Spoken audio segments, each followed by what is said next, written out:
You ready? Yes. All right, let's go, nerds. You are Christopher Frederick. Yes, Your Honor. Mr. Frederick, you're charged with assault on a family member. You're facing up to a year in jail and or a $4,000 fine. We're going to do probable cause. You have the right to remain silent. Anything you say can and will be used against you. You have the right to have an attorney present. If you cannot afford one, one will be appointed to you, sir. Okay. Morning. Good morning, Judge. Thank you. On March 31st, 2025, so the law enforcement officer made contact with the complaining witness who stated the defendant is her boyfriend. The complaining witness stated that they got into an argument over the defendant and the complaining witness both stating they would break furniture. The complainant witness stated that she was going to walk out and the defendant got into a fighting stance and struck her in the face with a closed fist, causing pain. The officer observed the complaining witness' left side of her face to be swollen. So what you say, he said just struck her in the face? Yes, Your Honor. Mr. Frederick, I'm going to find that there's sufficient probable cause to go forward with the case. There are bond conditions that the magistrate placed on you. If you fail to live up to those conditions, if you violate those conditions, a warrant for your arrest will be issued. You will go to jail. No more PR bonds for you. Do you understand? I'm going to do everything in my power to protect my community at all costs. I don't care who you are, what color you are. You're a small farm animal. If I find that you violate these conditions, I don't care what your excuse is, you will go to jail. So, Felicia, tell me, what conditions is he alleged to have violated? It's the GPS exclusion zone. He has a GPS device with a curfew as well as an exclusion zone for the 12,000 Martin Luther King Boulevard address. Okay. However, it also seems to be the residence of Richard Comics. Okay. Have you guys done a rip on this case? Do you know? I believe we've attempted one, Your Honor, but we've not made contact yet. Or I'm sorry, I apologize. We have made contact now, Your Honor. What does she want? Does she want to have contact with him? Does she not want him to go back? Mr. Frederick, do you have the ability to hire a lawyer? No, I don't. Okay, I'm gonna need you to fill out an application for me. I need to know whether you qualify. We don't just give out court-appointed lawyers like it's candy. You have to qualify for it. So what we'll do is Deputy Miranda's gonna give you an application. I need you to fill it out. I need to know everything about you, what money you have in the bank, what kind of money you make, what kind of job, cars. Let me take a look at it. I'll see whether you qualify. Do you currently have a monitor on you now? Yes, Your Honor. Okay, you are not allowed to go back to this house. I don't know whether she wants to have contact with you until I know. I'm gonna honor these bond conditions. Do you understand? Yes. Okay, so let's first see if you qualify for a lawyer. If you do, I'll give you a lawyer and then we can go further. Deputy Miranda is gonna give him an application. I'll have you sign a reset and then we'll have you take a seat in the jury box. Go ahead. Your Honor, this is like you said. They were living together and they no longer live together. I'm not sure if that means she moved out of the residence and she lived in the residence. See, maybe we can get it done a little bit later today. to see. Yes, Your Honor. This is a committee.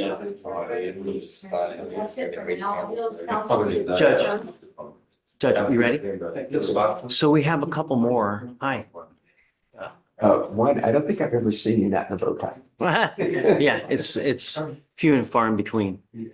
What, So this is, I talked to our conviction and integrity unit, who's sending out the letters and the notices to the individuals that have the wrongful conviction. Right. And what we're doing is, of course, the ones that are inside 30 days, and we can just come to court and fix them. When they're outside 30 days, what's happening is they're either hiring a lawyer to file a writ that's unopposed, okay, or they're being appointed a lawyer. I'm happy to appoint all of them because it's our mistake, so there's no reason for them to have to use money. All right, and they're going to be unopposed. Okay. So it should move very quickly. I know it adds a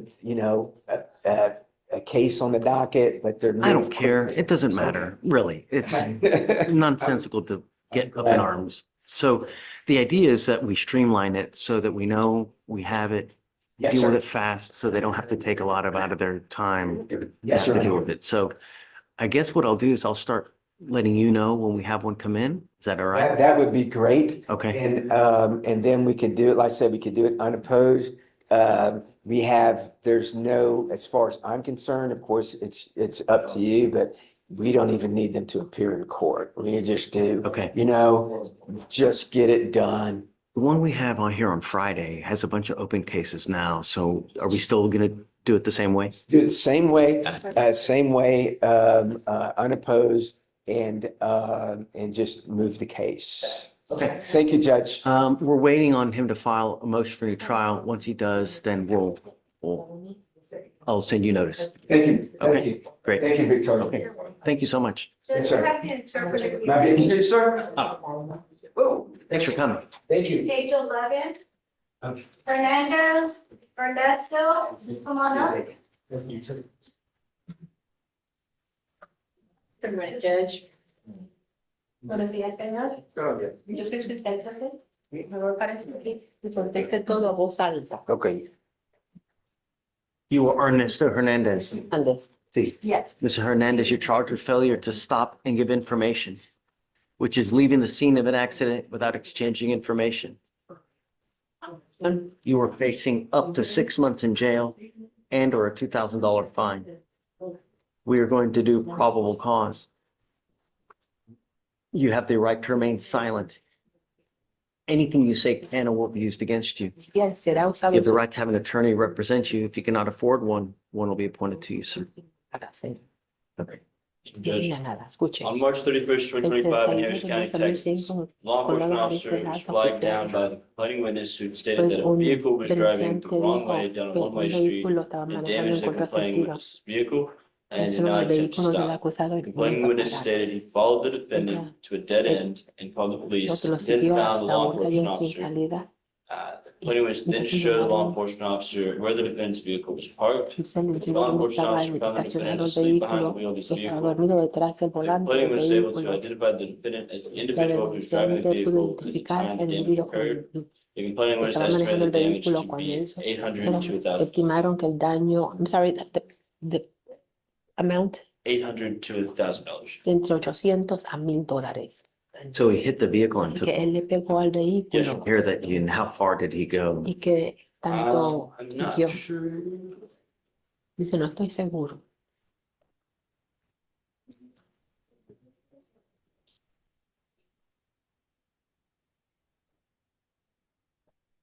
It occurred near Eso ocurrió cerca de 340 South 69th Street. 342 Sur, And then there calle was a dead 69, end entonces at sobre la calle 300 sin salida, that the defendant was parked at donde 300 estaba South estacionado el 7th acusado, Street. cerca de la calle 70.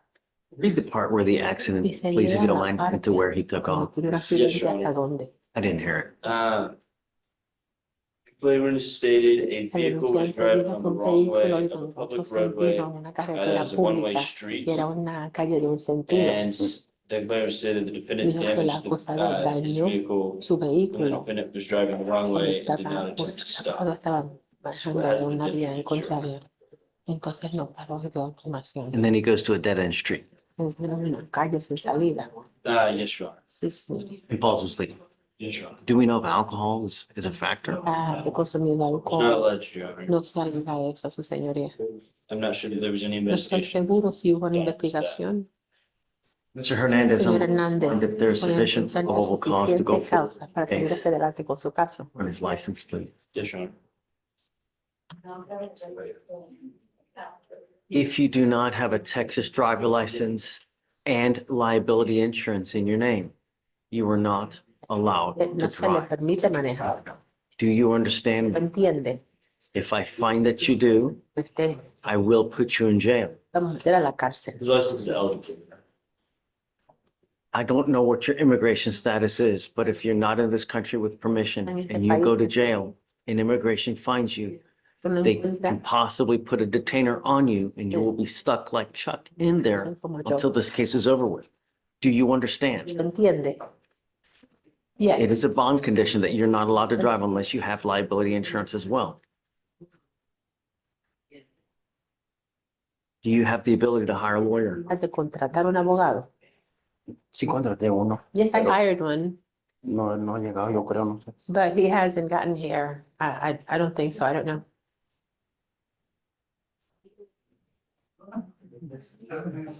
Oh, Judge, I they don't called see this morning and they said that the attorney had to go to a different court, but he was gonna be on his way. And Did they they thought they were identify following up. who La oficina. see anything filed Yes, or, yes. oh, you do, who is it? I don't see it. That's It is Mr. Pass. David Pass. Okay.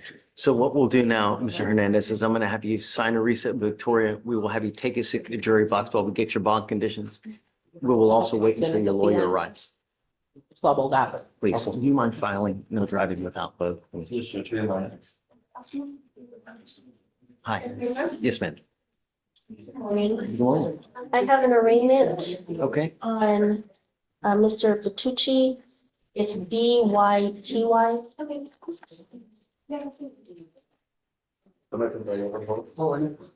Okay. Do you mind bringing him up? Do you need a translator? No?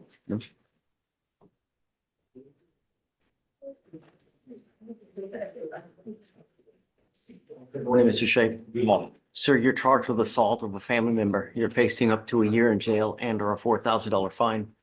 We're going to do probable cause. You have the right to remain silent. Anything you say can or will be used against you. You have the right to have an attorney present. If you cannot afford one, one will be appointed to you, sir. Judge, I'm sorry, I didn't step. SHA.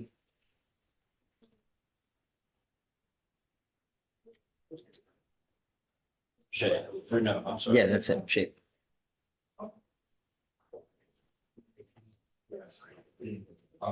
Judge.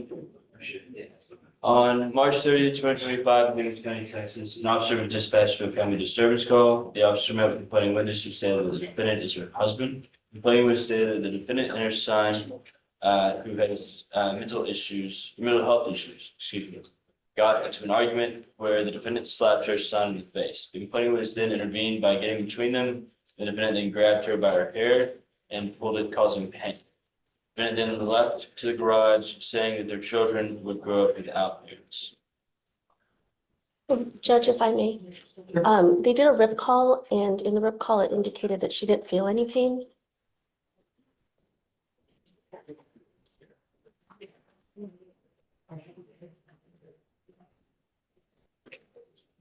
Judge, let me clarify, what the recall says specifically is that she got in between them and he grabbed her hair a little bit. The defendant was reiterated, that this hasn't happened before and that she was not hurt. It does not say she didn't feel pain, just that she was not hurt.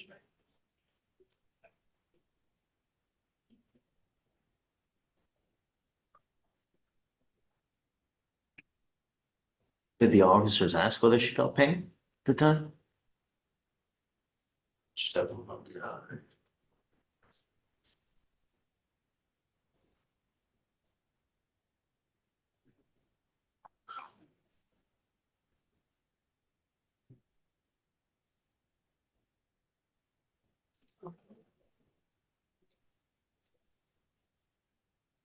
The Jones says that the complaining witness stated that the defendant grabbed a hold of the complainant's hair and pulled it hard, causing her to feel pain. That's as the injury. It does say that. It does say that the injuries grabbed a hold and pulled it hard. Mr. Shape, I'm going to find that there's sufficient probable cause to go forward with your case. Do we know whether she wants to have contact with him? Well,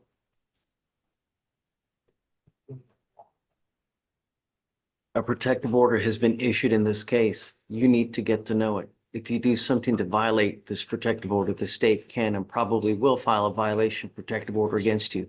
It's one of the worst cases you can pick up. the complaining witness is asking to drop charges and to drop whatever bond conditions exist, Your Honor. I don't know if that's. So what I'm going to do is I'm going to order you not to have any threatening or harassing contact with this person. If I find that you do, I will revoke your bond and put you in jail. You need to understand that what is threatening or harassing doesn't matter what you think. I could care less what you think. It's what she perceives. Do you understand? Yes, Your Honor. And you've got a lawyer. The lawyers will take care of you. I will waive your appearance so you don't have to waste your time coming to court, but stay in touch with them. They'll tell you if and when you have to come back to court. Thank you, Your Honor. Do you mind filing no threatening or harassing conduct? Yes, Your Honor. And we can amend the MOA for you as well to take off the residential restriction. Thank you, Judge. All right, sir. So what I'll have you do is we'll have you sign a reset with Victoria. We'll have you take a seat in the jury box. We're going to get bond conditions created for you. Once you sign them, after that, you'll be free to go. Do not leave until you sign the bond conditions though, sir. Thank you. Okay, thank you. Thank you, Judge.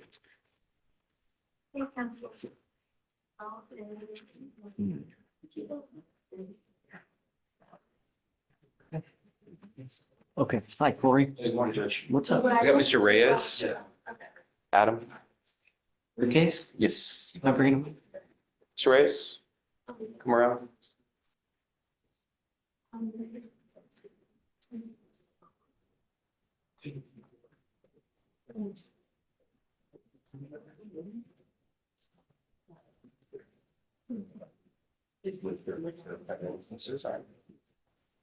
Good morning, Mr. Reyes. Morning. Sir, you're charged with racing on a highway. You're facing up to 6 months in jail and or a $2,000 fine. We're going to do probable cause. You have the right to remain silent. Anything you say can or will be used against you. You have the right to have an attorney present. If you cannot afford one, one will be appointed to you, sir. Okay. On January 23rd, 2025, a law enforcement officer observed a black Silverado and a white Honda Accord at the 7800 block of South Highway 6, turning left. The law enforcement officer turning left at a high rate of speed. The law enforcement officer made a U-turn at the intersection to follow both motor vehicles having to travel approximately 66 miles an hour in a 40-mile-an-hour zone. The law enforcement officer observed the motor vehicles to be side by side with the Honda flashing emergency lights. Law enforcement officers observed the Honda turn off its lights, and both motor vehicles began to speed up again while driving side by side and run a red light. Law enforcement officer attempted to catch up with both motor vehicles, causing the law enforcement officer to travel approximately 90 miles an hour in a 40-mile-an-hour zone. The law enforcement officer briefly lost sight and reobserved the Silverado as the motor vehicle continued traveling eastbound. A traffic stop was initiated and the law enforcement officer made contact with the driver. The defendant stated, when asked about the high rate of speed, "No, I was on my way home with my friend Adam, and Adam was following me home." Co-defendant arrived claiming he was there to check on the welfare of the defendant. Co-defendant stated, "I was flying home, but I broke off because I wanted to get something." So we do have a co-defendant? I believe. You know. One more check. Mr. Reyes, I'm going to find that there's sufficient probable cause to go forward with your case. Can you run his license, please? He has a license. Yes, Your Honor. And we do have the co-defendant in this. Got it.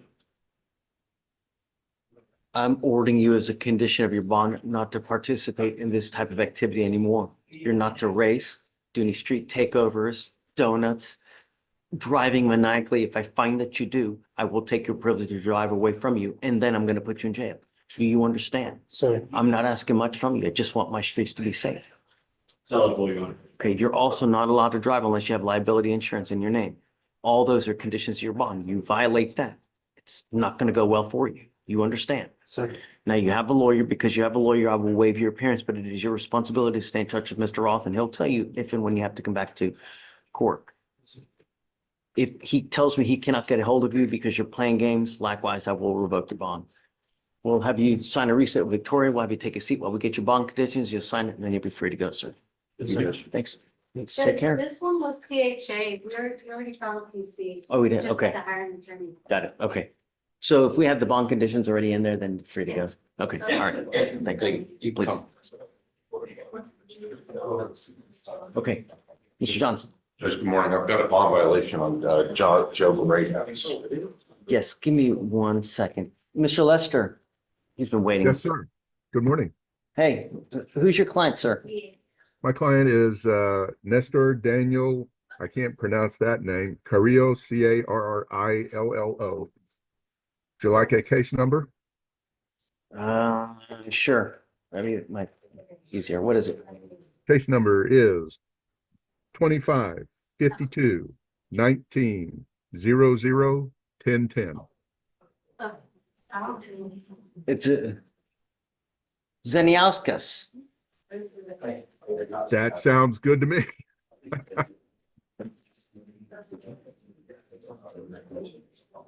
Okay. Do you have proof that he's in ICE? I can furnish the court proof. I'll provide the court with a denial of his bond.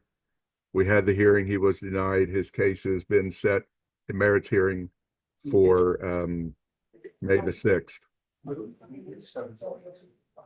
Does that mean that you're trying to get him another hearing for a bond? Well, I don't know how it goes over there, so I have no idea. Well, his bond was denied because the court did not have jurisdiction because he was an arriving alien. So he is in the custody of ICE at this point. They are not going to release him. And Do you want us to bench warrant him back here so we can take care of this, or leave him over there for now? I'm not really sure on the answer to your question, Judge. I Say it think again? that would primarily depend upon you. Do you want to get him in front of you? The Sooner thing rather that I than don't later? want to happen is I don't want them to end up deporting him without having taken care of this case first, because then it's a headache for everybody involved. You know, if he wants to come back, he's got the open case, he'll have a warrant. It's a huge headache. So page 22. You want me to just bench warrant him here so we can take care of it? Mr. Lester? That would be fine. That would probably be wiser. Okay. And I don't know, maybe you can reach out to the higher ups with the DA's office here, whether there's, a diversion is available. I don't know. Just reach out to them and then we'll bench warrant him here, and then I'll give you a heads up when we do get him. Okay, thank you, Your Honor. Just make sure the court understands that his individual calendar hearing, his merits hearing is May 6th. Okay.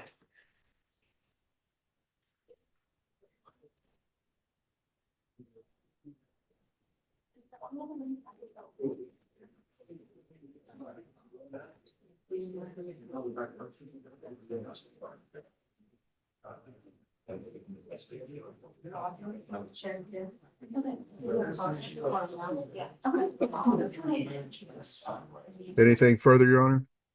Yeah, let me see. Hey, so we're gonna bench warrant bottom of 22. Do we need to put him on a new date? Yes, they require at least 2 weeks, so how is the 21st? How's the 21st of this month? Is that okay with you? I think that'll work, Your Honor. Okay. And you still welcome to zoom in if you need to. And if we don't get him, we'll just give you a heads up and then we'll see where we go from there. Okay? Very good. And you're giving me a reset to the 21st. Is that correct? Yes, sir. Council Foley, Okay. Thank you, Yes, Your Honor. reset to the 21st. Okay? Thank you, Judge. May I be excused? Yes, sir. Thanks. God bless. Have a great day. You too. Got Joe Greathouse on your docket. Mr. Greathouse, come up.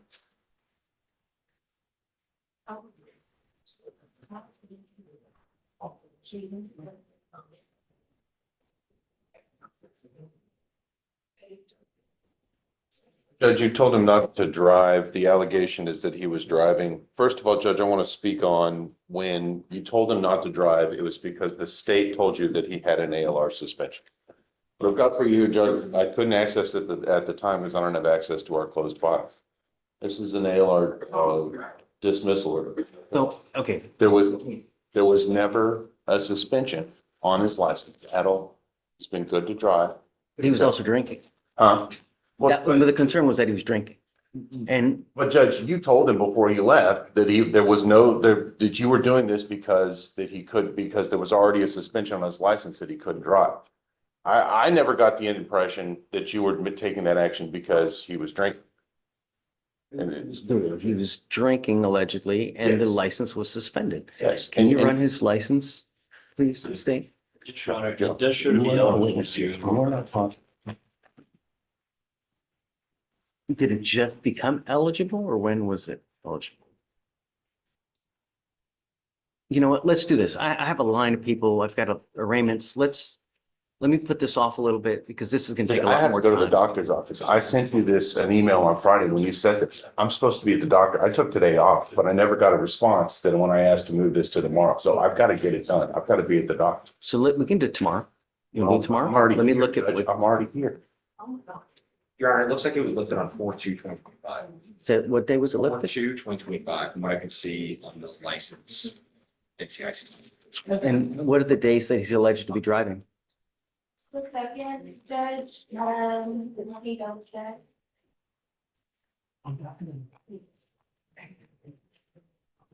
Does he have an interlock as well? Yes, Judge, he has an interlock. He was alleged to be driving on the second and the third.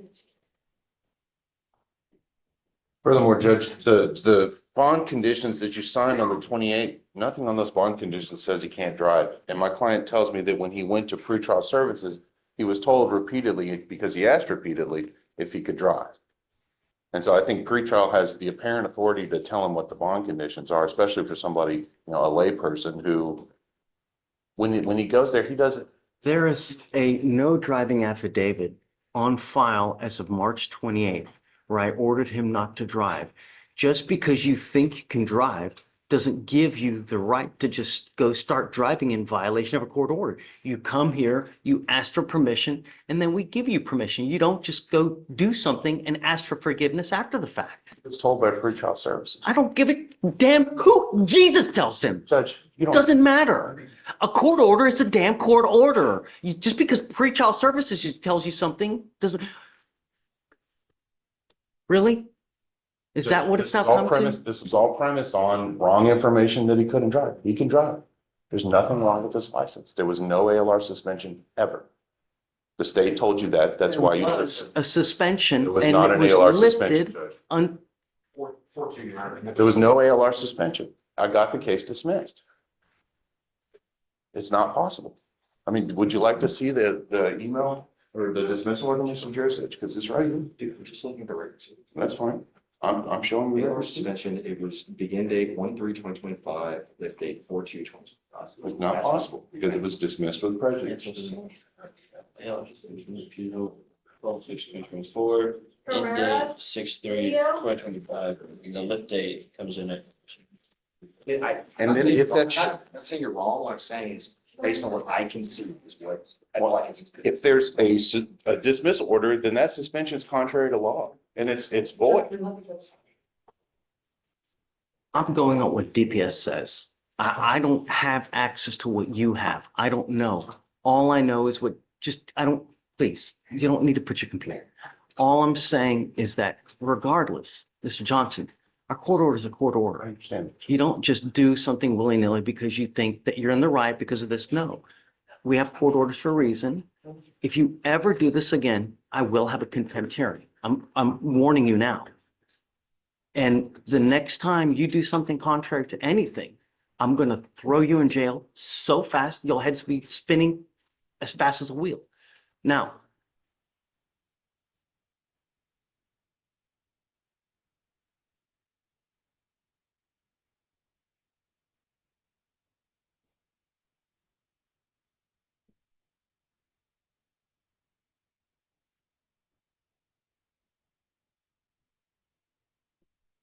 you have a CDL, am I right? I'm not going to put you in jail now, but I want to make sure that you're not drinking. So does he have a scram on right now? Yes, Judge. Okay, everything's operational? Yes, Judge. Don't do it again. The only reason I'm not taking you into custody now is because your license was valid on the second and third.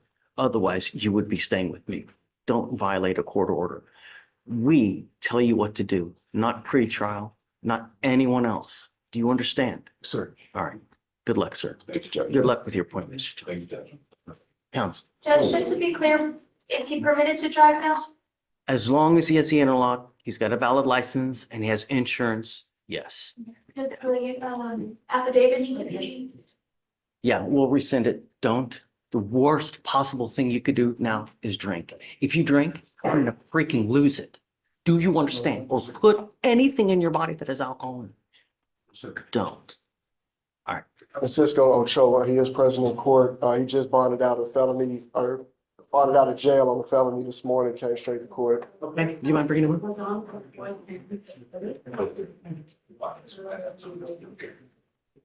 Can you run his license, please? Yes, Sean.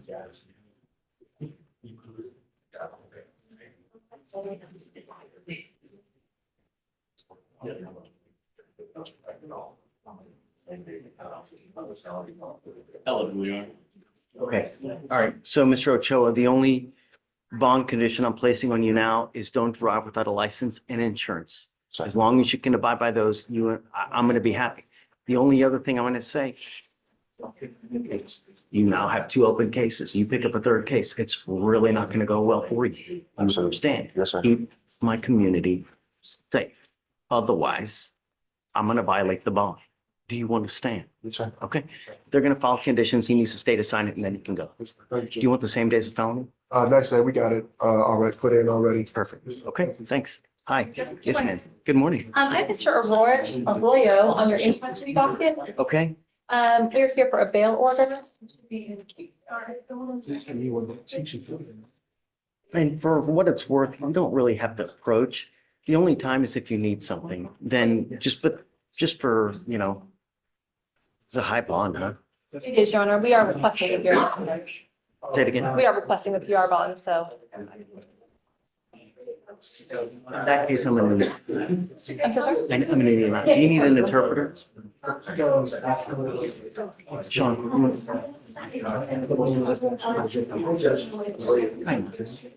You need an interpreter?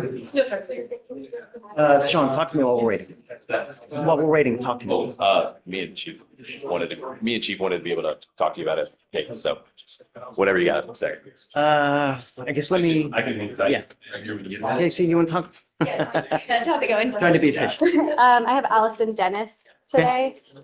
This was one where I had submitted a PTI appeal back at the beginning of March. You asked me to follow up on it. I Anything? did. I got an out of office email from Ashley Geis. So How long is Judge Geis gone, do you know? I believe she is back today, Your Honor. Is it a week? okay. Yeah. Can we wait for appearance again? Yeah, Okay. if it's granted or denied, she's got to be here. Have you done the TRAS yet? No? No, we've been waiting to So that's why- see. I mean, I can schedule one and then cancel it if, okay. Just do a walkthrough next week if she's Okay. granted. Just bring her here, we'll do it. If she's denied, also come here, we can take care of it. Okay. Okay? If it's no answer, then we'll wait. Okay, perfect. Thank you, Judge. Joe? Judge, I'm gonna let, Jose kind of had him. Hi, Judge. Well, no, I need more time. I got to get a record. Okay. So Ramona, can you get ready, please? Yes, Judge. Oh, well, I can come out in the courtroom. It's up to you, however you want to do it. Okay. Okay, you ready? All right. Good morning, Mr. Arroyo. How's jail? Fun? I'll say. So February, you have a terroristic threat with us of a family or household member, and now you've picked up an evading arrest in a motor vehicle.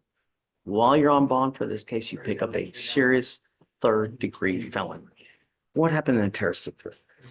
There's a threat, Your Honor. The terroristic threat in our case, please. In our case, on February 3rd, 2025, an officer responded to a weapons disturbance at a residence in Harrison County, Texas. The officer met with the witness who stated that her granddaughter's boyfriend, the defendant, was upstairs in the house with a gun. The witness stated there were 5 other people in the residence and everyone exited the residence safely except for the defendant. Officer met with the witness who stated she had been dating the defendant for 3 years and broken up with him hours before, and the defendant left the residence. When it was asked the defendant if he wanted to retrieve some items, and the defendant said no. The defendant came back to the residence and the complaining witness refused to let him in. Short time later, the defendant sent complaining witness a picture of him inside her vehicle, pointing a handgun at her bedroom window. The complaining witness saw a laser through her bedroom window, which she knew was attached to a handgun that he owned. The defendant threatened to kick her door down and make forced entry into her home. The complaining witness still refused, and the defendant began hitting the windows around the house and screaming the complaining witness's name. The complaining witness called 911 and went inside a different bedroom. Like something out of a movie, like a horror movie. A second witness, the uncle, led the defendant inside the residence because he was unaware of the break-in. The defendant went straight into his room. The officers tried to make contact with the defendant but were unsuccessful. The defendant was identified by a photo and date of birth. So tell me what happened now in the new, please, in the evading. Yes, Your Honor. On April 2nd, 2025, a law enforcement officer was dispatched to a vehicle in reference to a discharge of a firearm. While searching the neighborhood, the law enforcement officer made contact with the witness who advised that the driver was a Hispanic male with light bushy hair, and the vehicle had a plastic wrapping around the rear window with one laminated tail lamp. The law enforcement officer continued to search the neighborhood and observed a vehicle that matched the description. The law enforcement officer made a U-turn and pursued the vehicle. As the law enforcement officer approached the vehicle, the driver accelerated speed and disregarded a stop sign. Tell me they found a gun. The law enforcement officer do not have that uniform. The law enforcement officer initiated license sirens to stop the vehicle, failed to stop, failed to stop, accelerated speed, and disregarded multiple stop signs for approximately 3 minutes and around a mile and a half of roadway, reaching a speed of 62 miles an hour. There were multiple areas the defendant could safely stop, and the defendant stated he evaded because he believes he had an open warrant for family violence. I Is this believe in warrant status? Do we know? this wasn't warrant status, Your Honor. Let me. It was a 2B, Your Honor. It wasn't, it was a 2B that was filed. It wasn't so I think they're speaking about the terroristic threat family violence in our case. And it was filed as a 2B. He never was arrested on it or didn't have the court.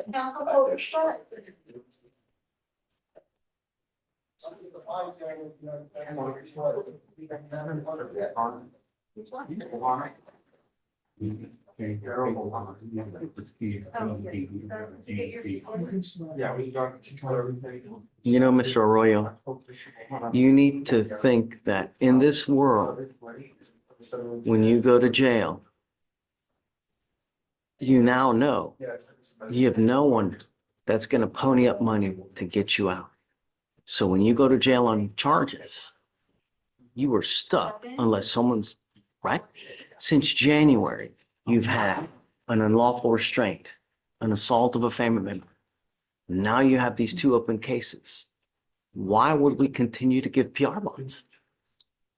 If I may, Your Honor, the 2 previous cases, the unlawful restraint and the assault family member, the file date was back in 2023. He had it set for a jury trial and it was dismissed. He never bond forfeited. You represent him on those cases? I did not. I was just appointed today to him. Okay. But I'm just looking at the procedural posture of the case. He does not appear to be a flight risk of any kind. He took those cases and. Well, I mean, he's evading capture now with the police, you know?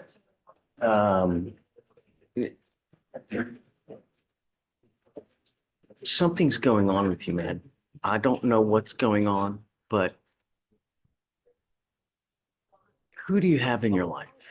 Who's around to give our mom, dad? Who do you have? You got a son? What? You're a baby yourself. How the hell? I mean,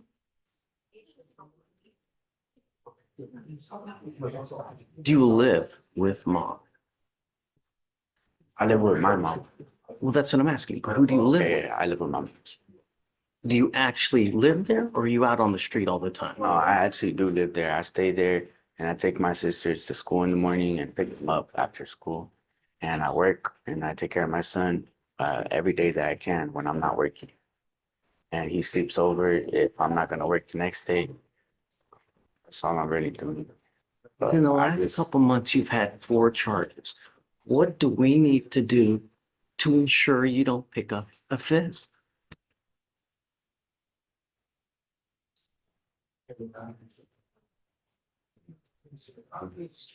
He is now living with his mother. It sounds like before he was staying with the employment. So the change in location is going to be helpful, certainly. He now has employment. He works at Cosmic Air.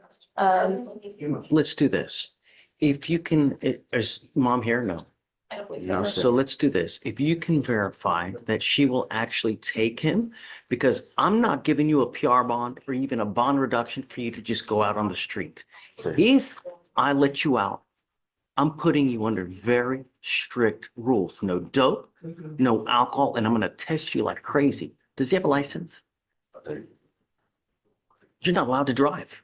I don't care what you got to do. I don't care about your little brother having to go somewhere or your son. If you don't have a license and you don't have car insurance, then no driving. That is a bond condition. I'm going to have you sign an affidavit promising me.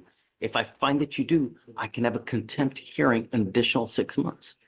But I'm not letting you out unless you have a stable place to go to, because I don't want you out on the street. Nothing good. And I'm giving you a curfew as well. You understand?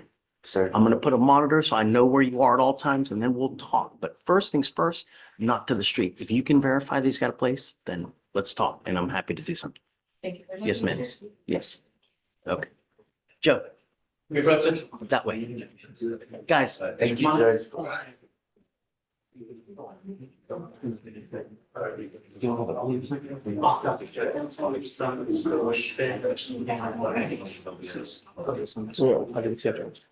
Put your hands on your side. Hi. My judge. Dan, great to see you. What's new? Judge, this is a plea. It was a felony case. We refiled it as a misdemeanor. Okay. And there is a victim impact statement. The victim is not present. So I was wondering what the court wanted to do. I don't want to do it. If they want to make a victim impact statement, then I want them here and we'll do it all together at the same time. Because I want that person heard as well. It's only fair. So They were unable to make it today. They had notice about today's court date. fine, we'll set it for whatever day you want. Do you want to reach out to them to see what day is good for them and then we can do it? I mean, take your time. There's no rush. Judge, Really. if I may, this case is 3 years old. We've had 7 trial settings. We finally resolved it to today, and then she can't come on the day of trial. I don't know, Joe. I'm But just. that's what I'm saying. I'm letting the court know. I think that's kind of unfair to See my if they can client. Zoom, because I have Zoom. We could ask her. I don't know if she has that ability. Do you want to see? Can we stand down for a bit? I'm sorry? Just stand down to see if she's available to She Zoom. is okay with someone from our office reading it in her place, if the court's okay with that. It's the whole purpose. No, can you reach out to her real quick and just see? I know you're in the home stretch, Jim. I mean, I know you've gotten a great deal here. They're reducing it to a misdemeanor, ending on it deferred. So just give me 5 minutes. Let me see if they can do that. Yes, sir. Sean.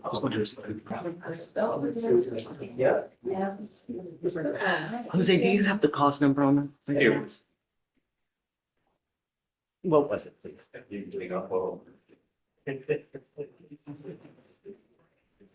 Michael, I'll hit you up next. 25. Chat me who you have, please. Okay, ready? 251 Okay, 8785. okay. That's right. Guys, we're going on the record. If you need to talk, please go outside. Ramona, tell me when you're ready. Ready, Judge.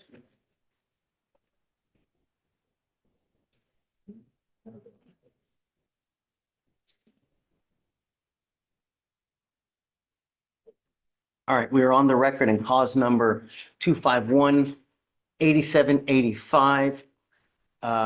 This was a motion to suppress, a dispositive motion to suppress that we had. I'm going to grant your motion.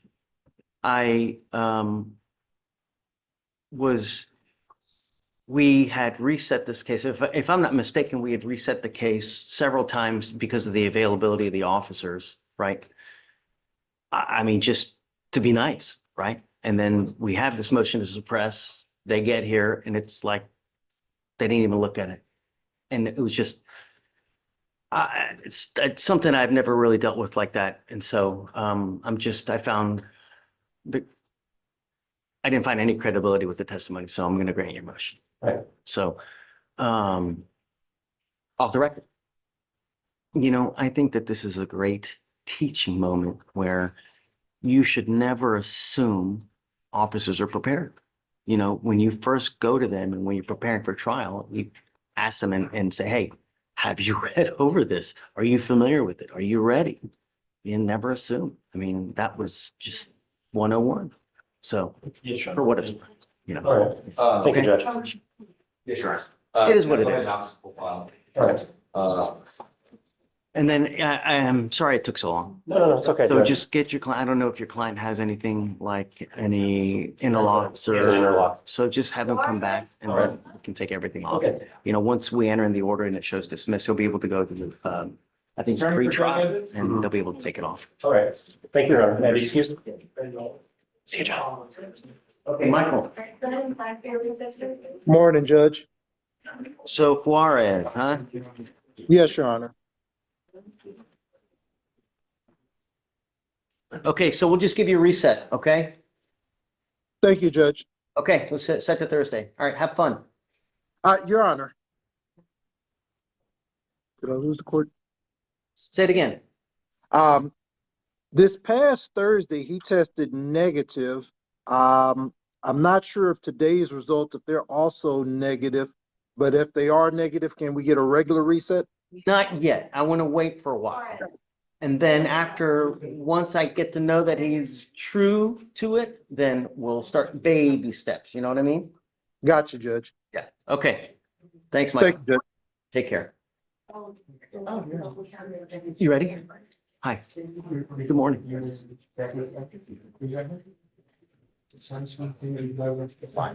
Hi. Joe. Hi. Ready?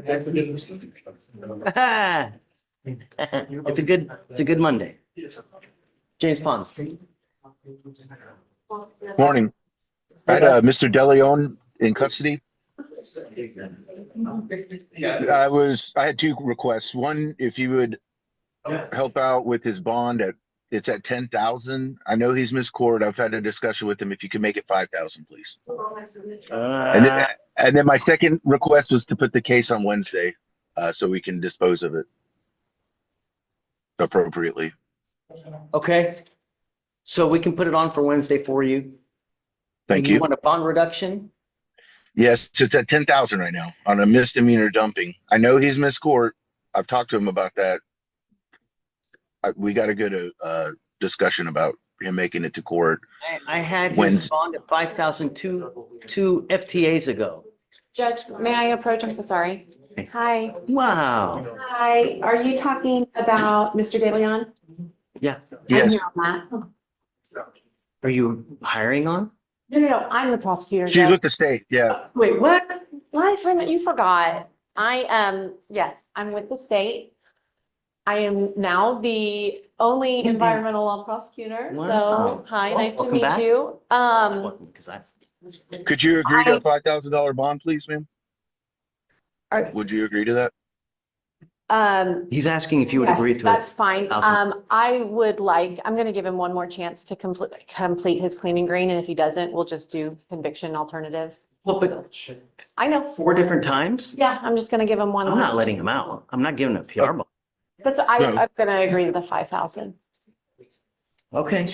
And ma'am, if you could make an offer, we appreciate the PTI. I've reviewed that with him. If you could make a time offer for Wednesday so we can go over some options, please. I'm sorry. No, I want him to do it. You want me to clean? Mhm. You can lead a horse to water. Well, then let him sit. Well, that's what he's saying. Because I mean, Wednesday, if you make an my name offer, is I can Dennis, discuss it and with him. Can I see who am I talking He's to? why is the TV's not? It's James Pons. Oh, can I go talk to him? No, I'm James, asking him. can you chat me your phone number? Do you mind? No, I meant Mr. DeLeon. Can I go talk to him? Oh, well, I don't know. Can she go talk to your client? James? Okay. Can she call me first? I'll shoot you my phone number. All right. Thank you, Judge. I guess just let me know what you guys want. Okay. Okay. Marco? I'm still waiting on the interpreter. I sent my number to the text, so I'm I- expecting you a call guys got from her, great right? pros. Okay. Great pros. Never been so. Judge, I had another matter. Whenever you're ready. Say it again? I had Mr. Herrera as well. Okay. I think he would just, he either just took the drug test and came back up, or We sent him on his He's- way already. Judge, we sent him on his way. He's a Monday, Thursday test. Yeah, they sent him on his way. okay, cool. Thank you. All right. I guess let me know when you're ready, James.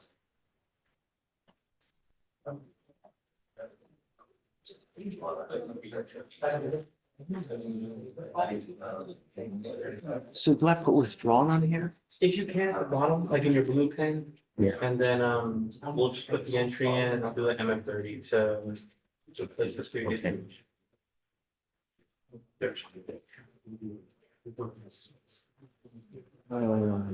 I'm just gonna do a no driving affidavit on someone. That's 78. Judge, were you able to sign the waiver on Geronimo? I think it was Yasha or Regari's plea. Did he go already? No, we haven't done this yet. Isn't that? I was wondering, this is our docket, right? No, that was, I know, but this one's off docket too. no, it is. I don't see it.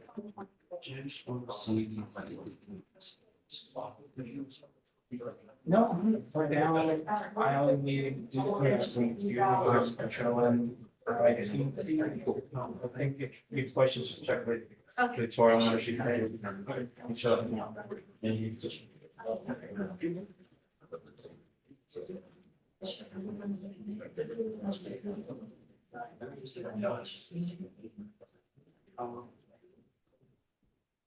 You know, Cheryl, you can always bring him out.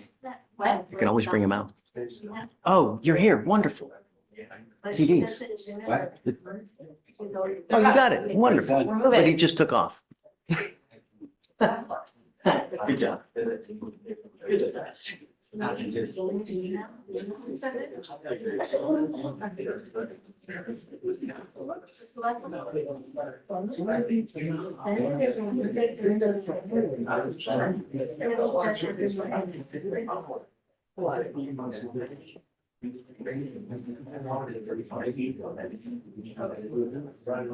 Oh, you know what? No, they weren't gonna do the plea. They weren't gonna do the plea because they wanted to find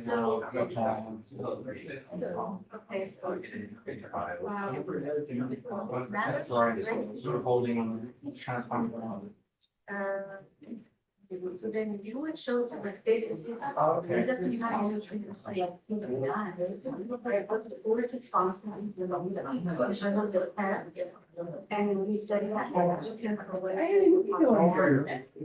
It's your official spot now? Yeah, it's my home. How's it going? Good to see you too. That's what you've been. You changed the look. Yeah. Just for now. Threw me off for a second. He's on a bigger, better place than stairs. Oh, you're there, buddy. Whoa. This one. Sure. I mean,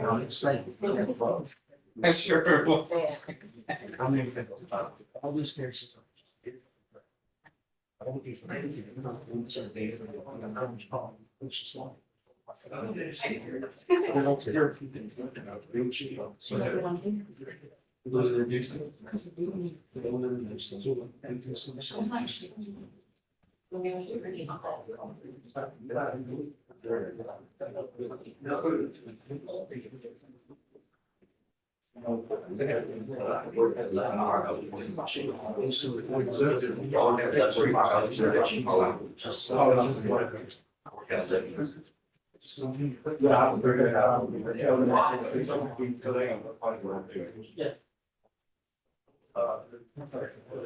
I'm sorry to hold. What's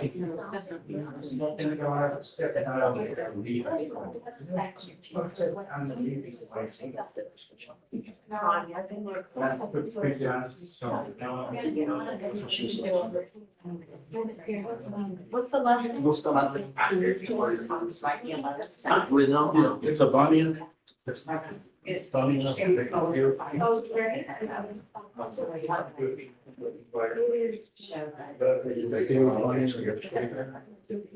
I'll send it as soon as I get it. Are they here? You want me to give it to them? No, she's not. She's not here?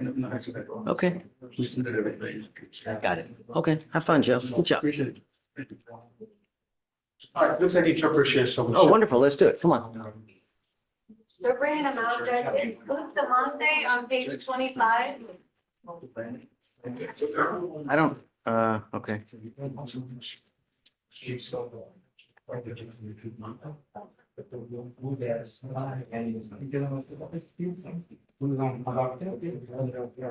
Hey, Shatori. She's not. She's not here. Oh, don't worry about it.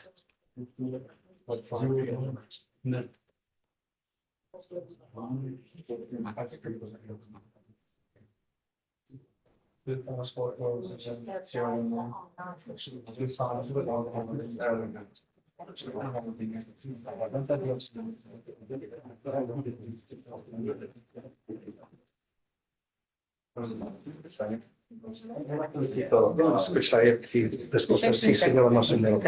Y todo en voz alta. Oh, sí, señor. No.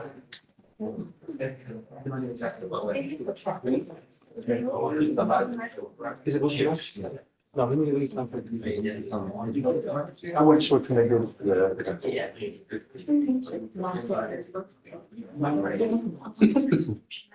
No problem to speak, Judge? That's nice. Never, man. We haven't tried a case in ever. That's still not so bad. Yeah, I mean, well, it's, when you have reasonable problem, it's what, you'll find that you'll try more cases because the prosecutors and defense lawyers don't agree, right? So that's why we've been blessed with great prosecutors. That's why we don't try, which is a good. Got it? Yes. All right. Good morning, Mr. Bustamante. Good morning. So you're charged with driving while intoxicated. You're facing up to 6 months in jail and or a $2,000 fine.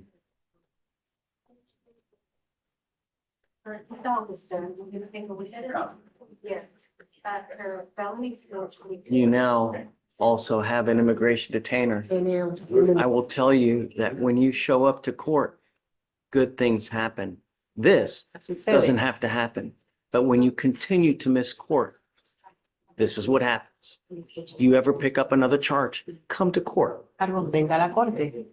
It's not a bad thing. You understand? Now you will end up with a conviction on your record. This DWI will go on your record. It will be there for the rest of your life. If you ever get into a car and drive and you have the smell of anything funky, it's probably not going to go well for you. So I would never, even if you've had a sip of alcohol, get into a car and drive. After today, you will now be facing a minimum of 30 days in jail for any new cases that you pick up. You're giving up the right to a trial, right to compel witnesses to testify on your behalf, confront and cross-examine your accusers. If you are not a citizen, there are possible immigration consequences. You can be deported, excluded from the country, denied naturalization under federal law. You give up the right to appeal. Once you plead guilty, this will go on your record and you can never take it off. Is this what you want to do? How do you plead to the offense, guilty or not guilty? Guilty. I'm going to find you guilty. I'm going to sentence you to 30 days in jail. I'll give you credit for the 90 days, the 19 days that you've done. I'm now going to suspend your license for 90 days. Do not drive until you get a license. Good luck to you, sir. Thank you, Judge. Thanks. This is Mr. Arroyo. Okay. In custody. I was able to speak with his mother. She gave me the address. They've lived at that particular location for 10 years. She verified that he does live with her, but he can continue to live with her. I advised her what the court said about taking the siblings to school, and she said that's not a problem. She'd be able to handle that. Okay, great. And so I wanted to reapproach that. I will. I'm going to put a monitor on him. Sure. Okay, GPS monitor so we don't lose him. Okay, no drugs, no alcohol, testing, Yes. And the GPS is an exclusion zone or a curfew? curfew. So he's not out in the middle of the night. There's a current 7 to 7 curfew. Yeah, that's too much, but like 9 to 6. Yeah.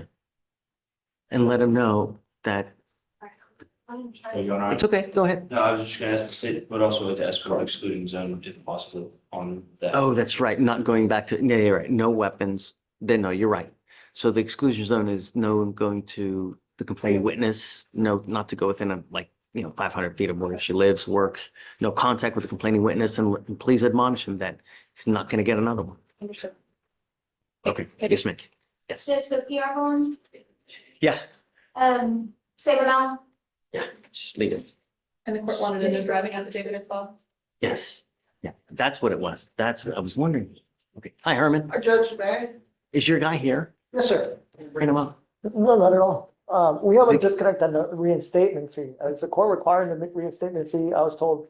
I'm not going to. I want to admonish him. Oh, yeah, okay, cool, Pay cool. it. Mr. Fairfield, yes, we. No, yeah, I'm yes. not. No, I was going to grant it regardless. Okay, cool. Okay, it was a disconnect that he came to us. Come over here, Mr. Fairfield. Oh, yeah. Yeah, do you mind bringing him up? Up here, pardon? Is that him? Yes, Mr. Fedofino. Come on. He's already in PTI. Okay, great. Where are we going? He already has an interlock, right? Yes, sir. Okay, so you need to understand a couple things, that this license right here is on my name. You are only allowed to drive a car that has an interlock on it. This doesn't give you an open license to drive any car, only ones that have an interlock on it. Do you understand? Yes, sir. You also need to pay that reinstatement fee. If you do not pay the reinstatement fee, this is only good for 30-something days, perhaps 45 days. You have to get in full compliance with DPS, and then they will extend this for the full life of the suspension, which is 90 days. If you don't pay the reinstatement fee, probably after 30, 45 days, this is not going to be valid, not worth of anything. Do you understand? So I would probably pay the reinstatement fee as soon as you can. Okay, done. Thank you, Your Honor. Yes, All right. Obviously, Mr. Here, Fenner, sir. will bring it. Thank you. Thank you.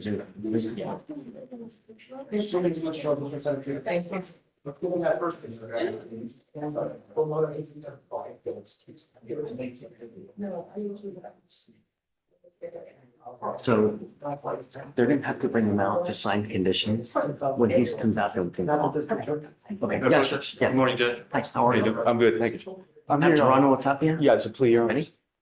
Your Honor. Do you need an interpreter? No. Hey, Judge, there were like 3 stages. Vic, just give him application. Just be clear so you can hear you. Yes, Your Honor. You are Mr. Geronimo Tapia. Sir, you're charged with driving while intoxicated. You are facing up to 6 months in jail. Hey, please. You're facing up to 6 months in jail and or a $2,000 fine. You guys have worked out an agreement where they're offering you a 15-month deferred. This is a type of probation that if you complete successfully, you do not end up with a conviction on your record, but it's not dismissed. You cannot tell people it's dismissed. It's if you complete it successfully, you just don't end up with a conviction. You understand? There's a big difference. Now, for you to complete this successfully, you must do a DWI education class, an effective decision-making class, 2 victim impact panels. You must also do a TRAS. This is an evaluation to see what other conditions you need. If they assess other conditions, you must fulfill them as well. No drugs, no alcohol, guardian interlock, and substance abuse treatment as needed, as indicated by the TRAS. Is this how you understand the agreement? Yes, Your Honor.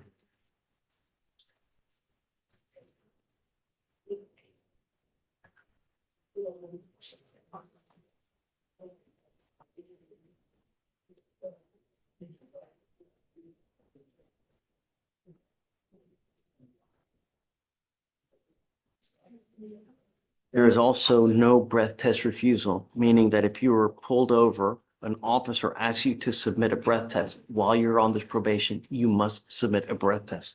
If you fail to do so, then if you fail to complete any of these conditions, we issue a warrant for your arrest. We're going to have a hearing whether you violated this probation. If you do, you're looking at 180 days in jail. Do you understand? Yes, Your Honor.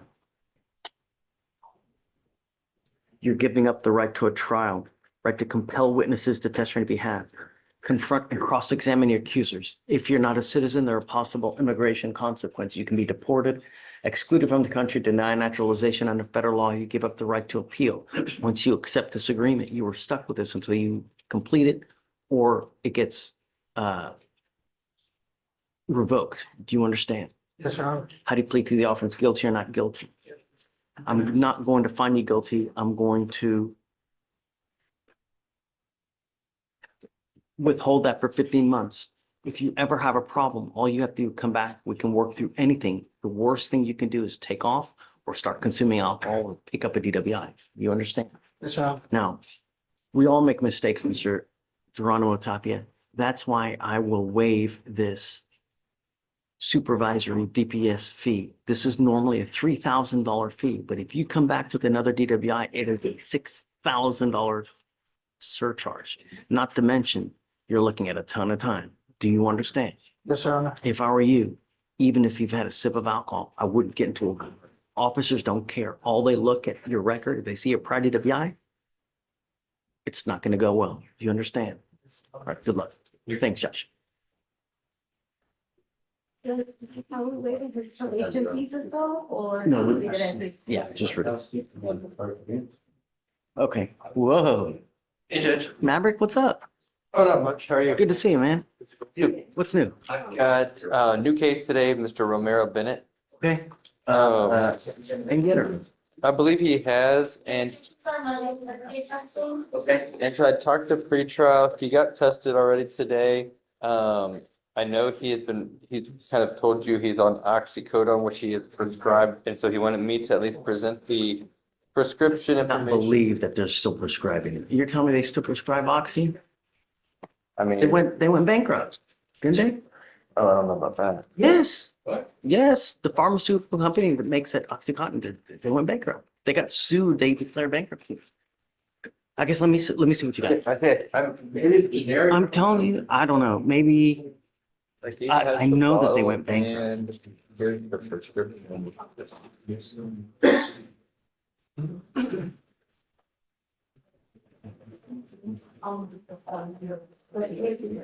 How many pills did he actually get?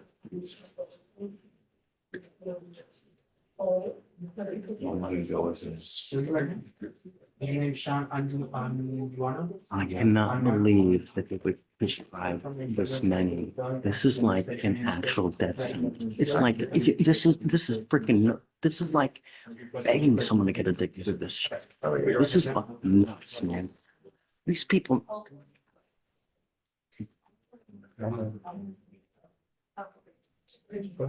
Is he on docket today or no? He is.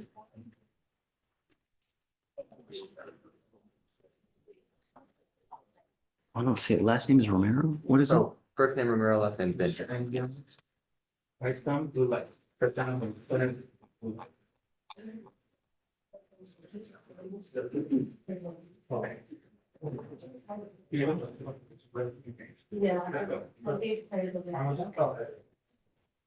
Come up, Mr. Bennett. Is he still here? Come up. Come around. Romero.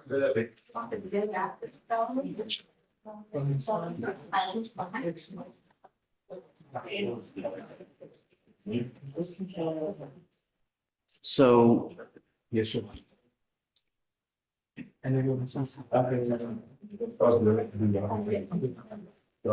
I'm not giving you an open ticket to use that, which is it's a literal death sentence. The problem is, Mr. Bennett, and I don't know if you realize this, but I can't tell you how many friends I've had that have died because what you do is you build up a powerful addiction to this shisa, and what happens is you keep taking, you put your lungs to sleep because of how powerful this thing, the addiction is so powerful that people convulse, trying to get off, seize.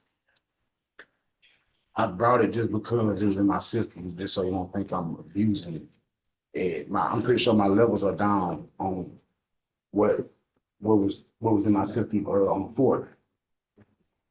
I'm not going to ding you on it now, but I want it to stop. Sure. And I'm not going to continue to let you use. So You told me since the 4th. great. I don't want you to. I'm still going to test you for the foreseeable future. If I know that you're done and you're not using, then I'm happy to modify it. But I want to know that you're not using. And this stuff is so powerful that I'm scared to just take off and not test, right? So I'd like to do it for some time. If he's clean for a while, then I'm happy to take off. But I just don't want you to die. That's all I want, you know, or you take someone else on the way, you know, you just can't, it's so powerful. Just, I can't believe that they would prescribe that much, that many, just. He tests today Yes, Judge. and, So the THC and oxycodone. okay. We need to figure out when it's going to stop. I'd like to know how many are left, you know, so we can build a plan to when I know it's going to stop. I'm not going to continue to let you use. Like if I see it in 2 weeks, I'm going to have a problem with it. I'm going to tell you now. So I just be safe. That's all I'm asking you to do, you know? All right, we'll reset you. I'm going to test him next week at some point. and then we'll see how it goes. Judge, we're still doing Monday, Thursday? What do you want, Maverick? I want to test them at least once a week. Once a week is fine. So- So I don't know how what days you like to do. I'm gonna do it random. That way he doesn't know, because if he knows, he can prepare. So that's why. It's at some point next week, we'll call him to test.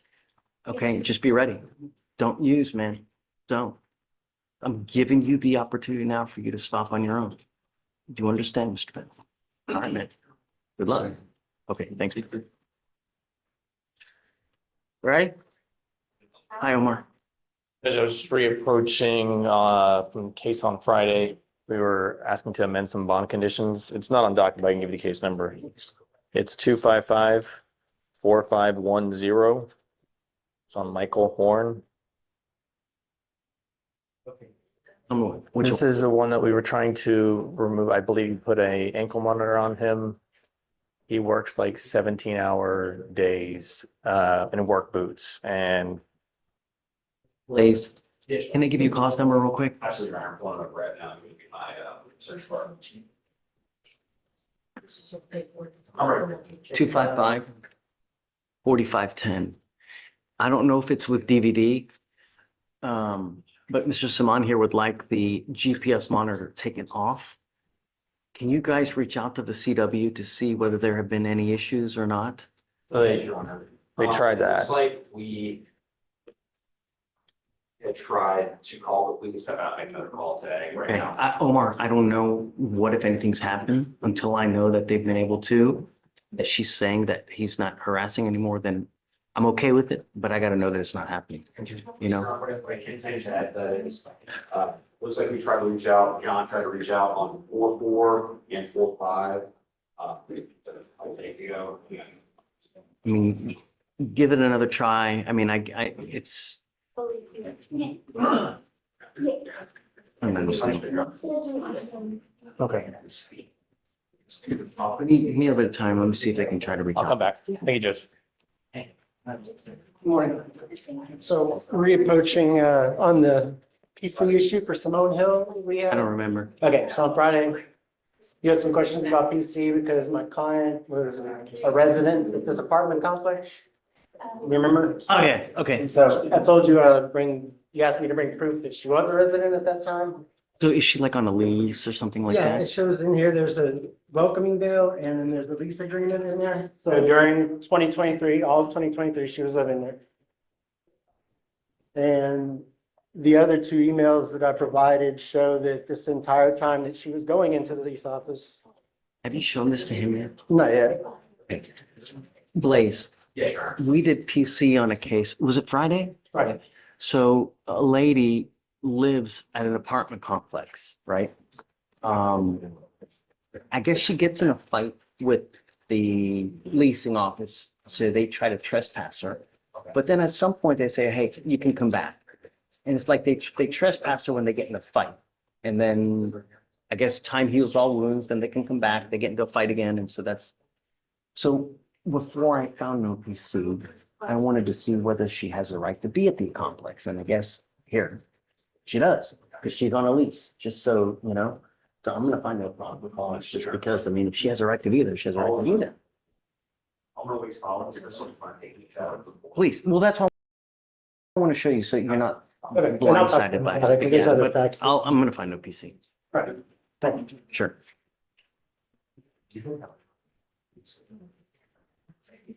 Is it on today?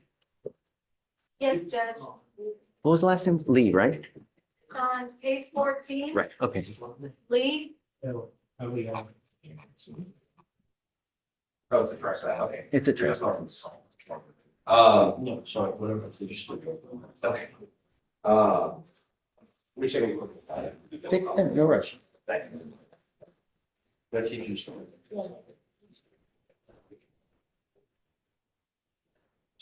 page, can I get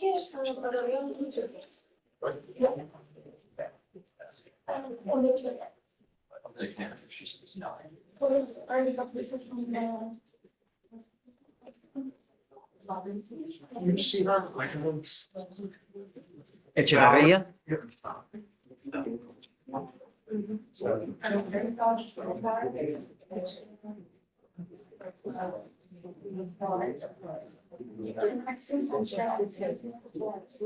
She's here.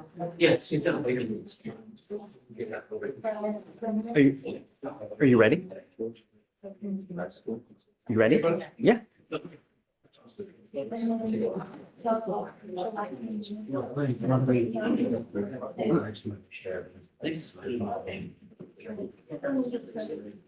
And sister said it. I do. So, guys, please keep it down. If you need to talk, go outside. We have someone that's going to testify here on Zoom. No talking. Mr. Echevarria, can you hear me?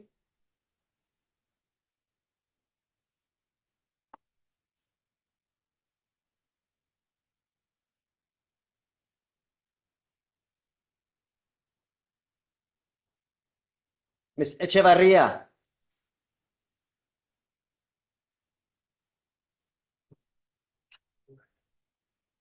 So, Oh, hello, can you hear me? yes, I can hear you. Okay. Okay, give me 1 second, ma'am. Give me 1 second. So procedurally, with this case, Joe, he gets charged with a sexual assault upstairs, or he's on bond for a sexual assault. On bond. And then he picks up an indecent. No. Plea bargain down to a class A indecent assault. The felony court does not do misdemeanor probations, so we have to refile it as a misdemeanor.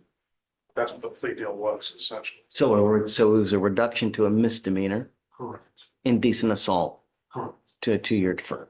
Correct. Okay. So let's do ma'am, what I was going to do is do the plea first and then have you say something after the fact, if that's okay. Are you okay with that? Only if it's not allowed for me to speak first prior to the plea, then of course, yes, it's okay to speak If you want to afterwards. speak first, then you're welcome to. Is there Okay. something that you wanted to say? Well, I wanted to read my victim impact statement. Please do. You're welcome to do it. Okay, thank you. Okay, so I'm writing this statement to share how this experience has continued to affect me long after that night. There may be times where I actually need to take a moment to breathe, actually. Just wanted to go ahead and say that first. When I first submitted this statement, I was overwhelmed. I was still in emotional shock and unsure of what to say and how to say it. I've since come to understand the importance of expressing clearly, not just what happened, but how it impacted every part of my life. This event has completely changed me. I wake up with anxiety. I experience episodes of fear, confusion as to why I did not run, and constantly feel a loss of trust, not just in people, but in places I once felt safe and in myself. Every day I'm reminded of what I've lost. I lost peace of mind. I lost the ability to work without panic, the ease of everyday interactions. Every day I'm reminded of how I got taken advantage of and didn't react as I felt I would have in a moment like this. If this emotional toll has affected my professional life, my relationships, my physical well-being, I can't control my heart rates in these moments of panic. They are true anxiety, full-on panic attacks that I experience still to this day, 2 years later. At the time of my first statement, I didn't have access to important documents, which are records that might have helped me explain myself more clearly within these 2 years. Since then, I've started the process of requesting my full case file from multiple agencies, medical records, and forensic testing. I have not received those as of today just yet, but I know those documents all exist. It's been over 2 years, and this case has been reset multiple times. A new prosecutor was also assigned only days before this plea was suddenly brought to me. The rapid timeline did not allow me to revise my statement or consult with anyone about how this offer would impact my rights as a survivor. or my potential ability to seek justice outside of this criminal court. This statement is not about vengeance. It's about the truth. It's about my healing. It's about ensuring my voice is heard in a process that often feels designed to just move forward without it. Every day since this assault, I've struggled with anxiety, flashbacks, and trust issues that have reshaped how I live my daily life. I still cry regularly from this incident. I still shut down. I still replay everything from the pressure, the coercion, the force, the aftermath of where I try to survive it all without falling apart. And yet I still feel like I have to justify why it broke me. This wasn't just a violation of my body. It shattered my trust, my sleep, my ability to feel safe in my own skin. I've spent nights replaying what happened, and the fear and the disgust and the betrayal. What was taken from me was not just physical, it was psychological and it was spiritual. I'm a hairstylist, and my career is built on one-on-one trust with my clients. Since this happened, I felt constantly on edge with male clients. I find myself backing away from simple interactions. I've lost my income. I've lost my confidence and my own safety in my own body. The job I once had, I lost due to being completely disconnected from my mind and my body. I now know that this man was on deferred adjudication and had a breathalyzer in that car. And yet that night he took his mother's car and drank heavily and violated me when I was in and out of consciousness. The defendant slapped my face during intercourse and violated me. His third time assaulting me that same exact night without consent. I remember him begging me again and again, and I kept saying no. But I couldn't get up. I pushed him away off of me again and again. That is not consent. Me freezing up was fear. That was survival mode that I was going into. And Your Honor, I ask that you consider what kind of system lets someone walk away with that and just probation. Even after all of this, I still had to let him drive me home the next day and bought me a Plan B pill. The defense says I had chances to leave, but how do you leave when your body and your brain have been hijacked by fear? The prosecutor told me that juries don't like women and that they don't believe us, and that broke me more than anything. I was told I could be blamed at trial for going to the bar or for texting him afterwards, as if trauma survivors don't respond in ways that help them stay alive.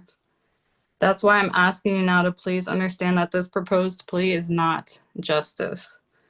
Then I'm not gonna take it. I'm not taking it, Joe. I'm not doing it. Sorry. Just I because have she more- spoke first? Oh, I mean, I don't know. All I know is that we have a powerful victim impact statement here. We have a sexual assault that's being reduced to a misdemeanor, 2-year deferred. Apparently, no one's consulted her regarding this thing, see whether they. We have been in extensive communication with her this past. No, sir. No, sir. I about the plea barely and the spoke reasons to you for a couple of days ago, sir. I didn't even know you were on my case until Tuesday or Monday it was Tuesday when you first called me. I didn't even know Missy was not on my case anymore. And she gave me the confidence that this would go to trial. She believed we had a very strong case to bring this to trial. She didn't have any doubts in this case at all. And I meet Gabe just this Tuesday. And it's rushed into this plea without even discussing with me. Okay. Thank you, Ms. Echevarria. I appreciate your testimony. I really appreciate your Honor letting me speak before you accepted this plea. Absolutely. And I'm glad that you were here to speak, get everything off your chest. Yes. Anything you need, we're here for you, Ms. Echevarria. I really appreciate that, Your Honor. Thank you for letting me get on Zoom, even though I could not physically be there. Yes, ma'am. I will accept this, but I'll do 30 days as a condition. It's the only way I'm going to do it. So you guys can talk and see if there's I something that think you it's want unfair to to do. my client because normally we do the plea, then we have the statement. Just because she spoke first, now she's gonna bust the deal? She's not busting anything. I mean, I'm I the was, victim. I am the victim. How do you even Please. speak about? Sorry. please, Yes, it's Your okay. Honor. He's been coming to every court date. We've been set for trial 7 times. We're actually set for trial this morning. In the district court, I'm sorry, in the district court. in felony district court. I get it. She feels like, one of the things that we need to take into account, is I'm not going to do it without 30 days as a condition. I'm sorry, Joe. So you guys can talk and then, or we can set it for trial. It's your decision, Mr. Can you do home confinement? Home confinement? No. That's a gift.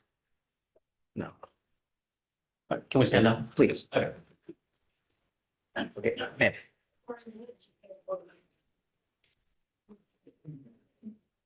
I'm here on Darren Cassidy. Okay, So this one, we was here about a week ago. The state was willing to offer time served. Is he in jail? He is. He had 2 criminal trespass. The state offered a time served, but you said that, and we approached you to see if it was something that you would even consider taking. And you said that you wanted him to complete a TRAS before you considered taking the time served offer, or if you would put him on probation.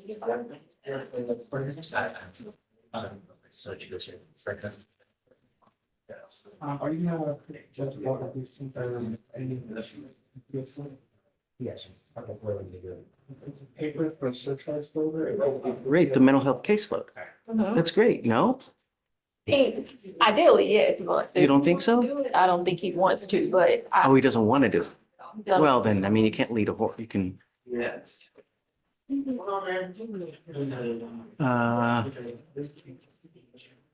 also your concern was him.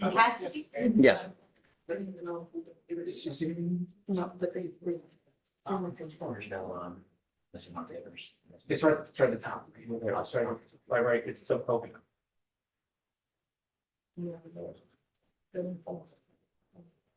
With the being on the mental health caseload, the cases get dismissed.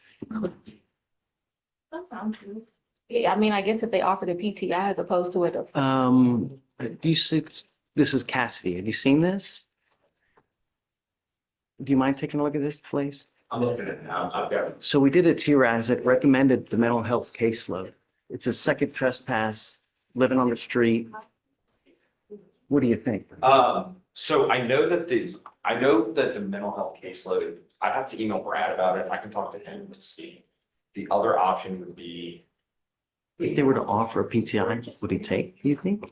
I could see if that's something he would be open to. I did explain to him that ultimately the concern was him coming back if substance abuse or mental health was the underlying issue as to why he keep coming back. He wasn't completely opposed. Obviously, he would prefer to take the time served and be done, but he knows that probation might be an option as well. So I have to email Brad, 'cause I don't want to say the wrong thing here, but with the mental health PTI aspect, I think there has to be signed contract. And he would be taken, if he's in custody, he was taken directly to the Harris County. Or the Harris County, right? If it's the 90-day program, then they just No, have no, to no, get no, it. not. Oh, okay. So what it was, they basically take him to the Ed Emmett Mhm. facility. He gets interviewed, and then I think they let him go. And he does one follow-up after that. And then if he does the follow-up, then the cases get dismissed. Oh. But that's the problem is he going to do the follow-up, right? I don't know. So if you ask him if he's amenable, let's talk to Brad, see if we can get the offer. If not, then, I mean, if he wants to do time served, I'm happy to do it. But I was hoping that maybe with the offer, you could try to see what's going on, get a little help, and he knows this place is there to help him if he needs it. Okay. Because, and then see if he's amenable to it, then let's, So I can talk about the resources that they're trying to offer and see where he is. and Yeah. I'll come back. Thank you. Thanks. Okay, Mr. Ely. Hi, Your Honor. I have Mr. Portillo Sanchez. He Okay. can do it ERAS, and if you want to take a look at it.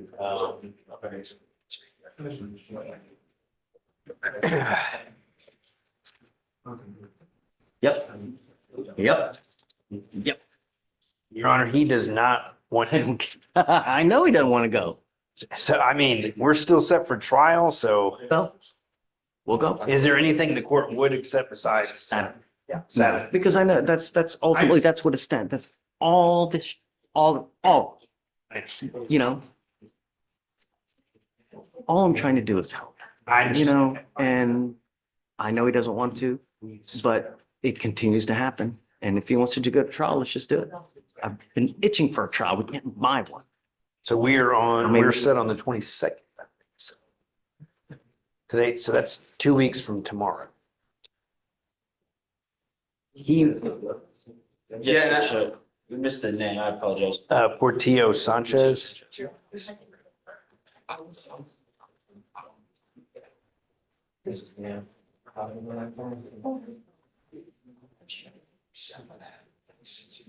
I know he was asking for 180 days if the court would. I asked. I know.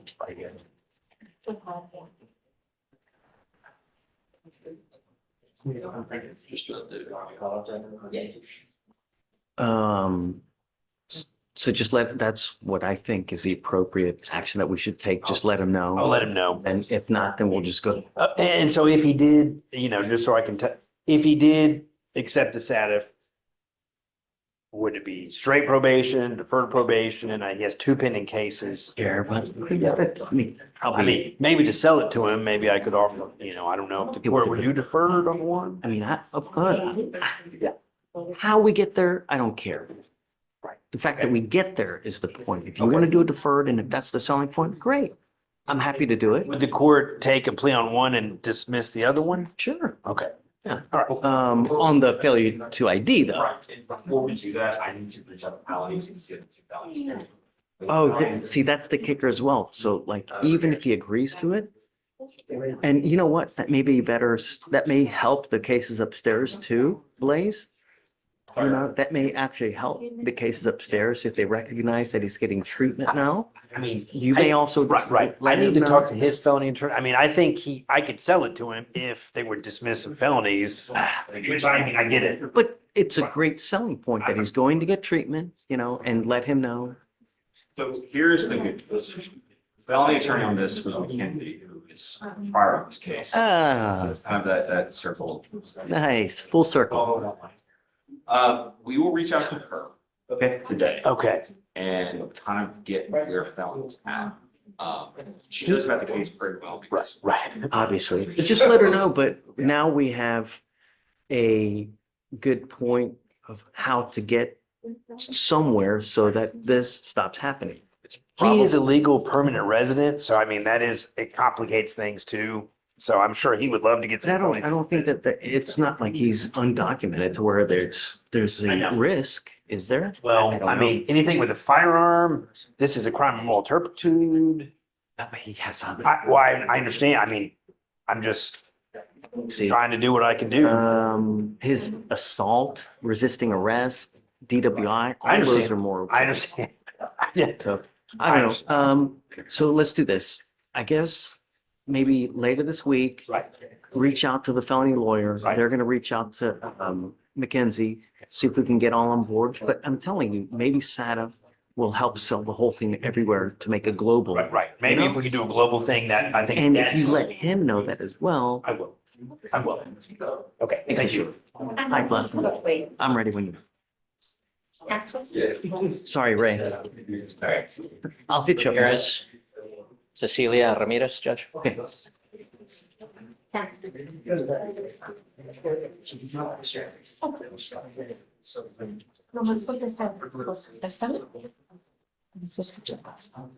Good morning, Ms. Ramirez.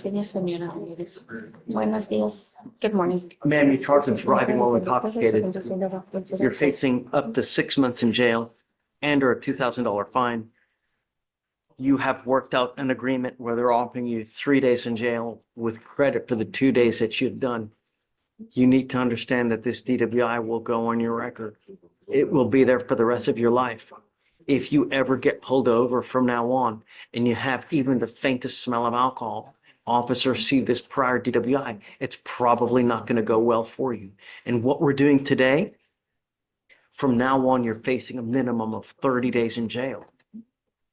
Do you understand? Yes. You're giving up the right to a trial, right to compel witnesses to testify on your behalf, confront and cross-examine your accusers. If you're not a citizen, there are possible immigration consequences. You can be deported, excluded from the country, denied naturalization under federal law. You give up the right to appeal. Once you plead guilty, like I said, it goes on your record forever. How do you plead to the offense? Guilty or not guilty? Guilty. I'm going to find you guilty. I'm going to follow the agreement. There is also a $3,000 surcharge. I'm going to waive that for you now because people make mistakes. If you continue to make mistakes with you endanger other people's lives, if the sentences get longer and the next time it's a $6,000 surcharge. So get a clue. Take an Uber. Good luck to you, man. Your Honor. Yeah. Right. Thanks for being patient.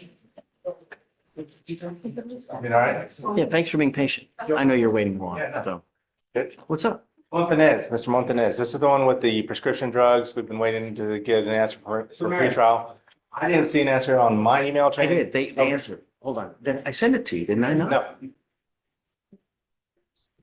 So much just. So. Let me see. I sent it to. What's the place called again, Felicia? AberHealth, right? Abraham, yes, Judge.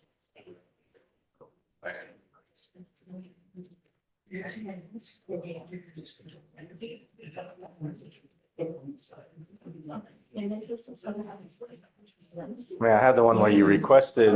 Hello, am I still supposed to be on this? You're free to go, ma'am. If you're free to go, if you want to stay, you can stay and watch. Otherwise, you're free to go. Okay, what will I be watching? And nothing. I don't. They went out to go talk. I have no idea what's going on with the case as of this moment, whether they're going to accept it or not. Okay, so this is still involved in my case? Yes, it's still going on.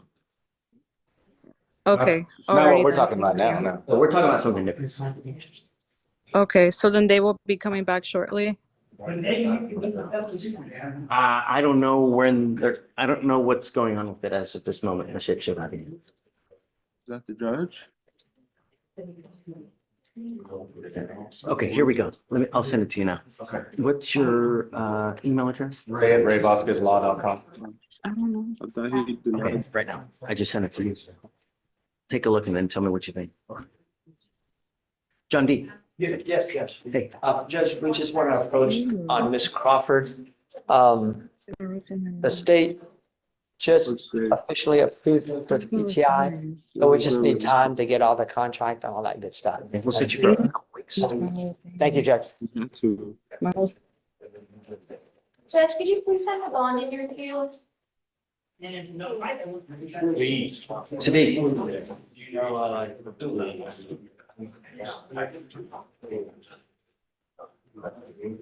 Yes, sir, Your Honor. Thank you, Judge. Your Honor, I have two pleas, one of which is Mr. Son Agriano, and the next one is Mr. Mosiah McIntosh. Yes, sir. Come up, sir.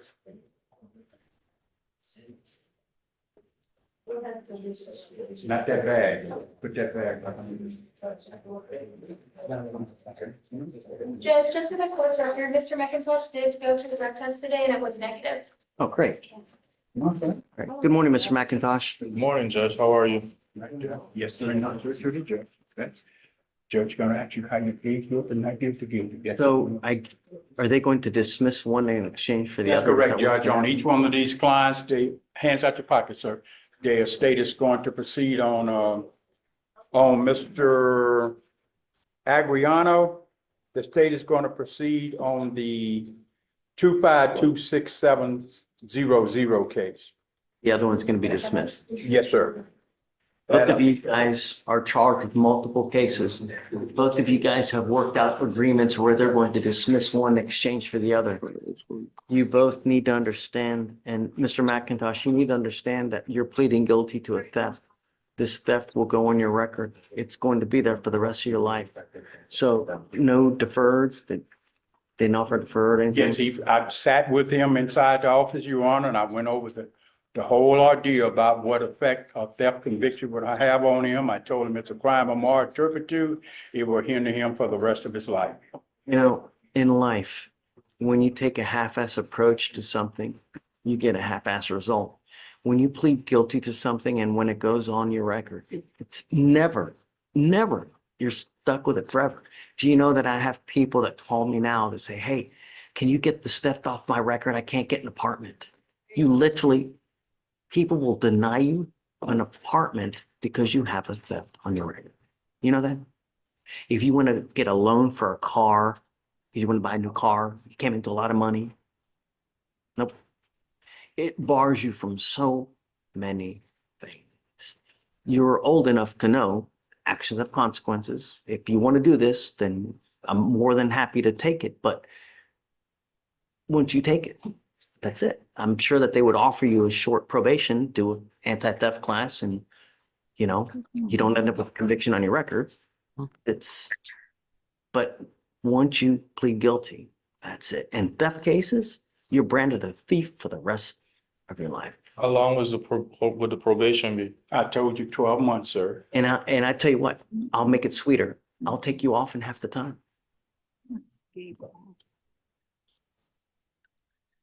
But once you get that theft, so I'll take off all your fees. You won't know anything. Never about the money. I don't care. Just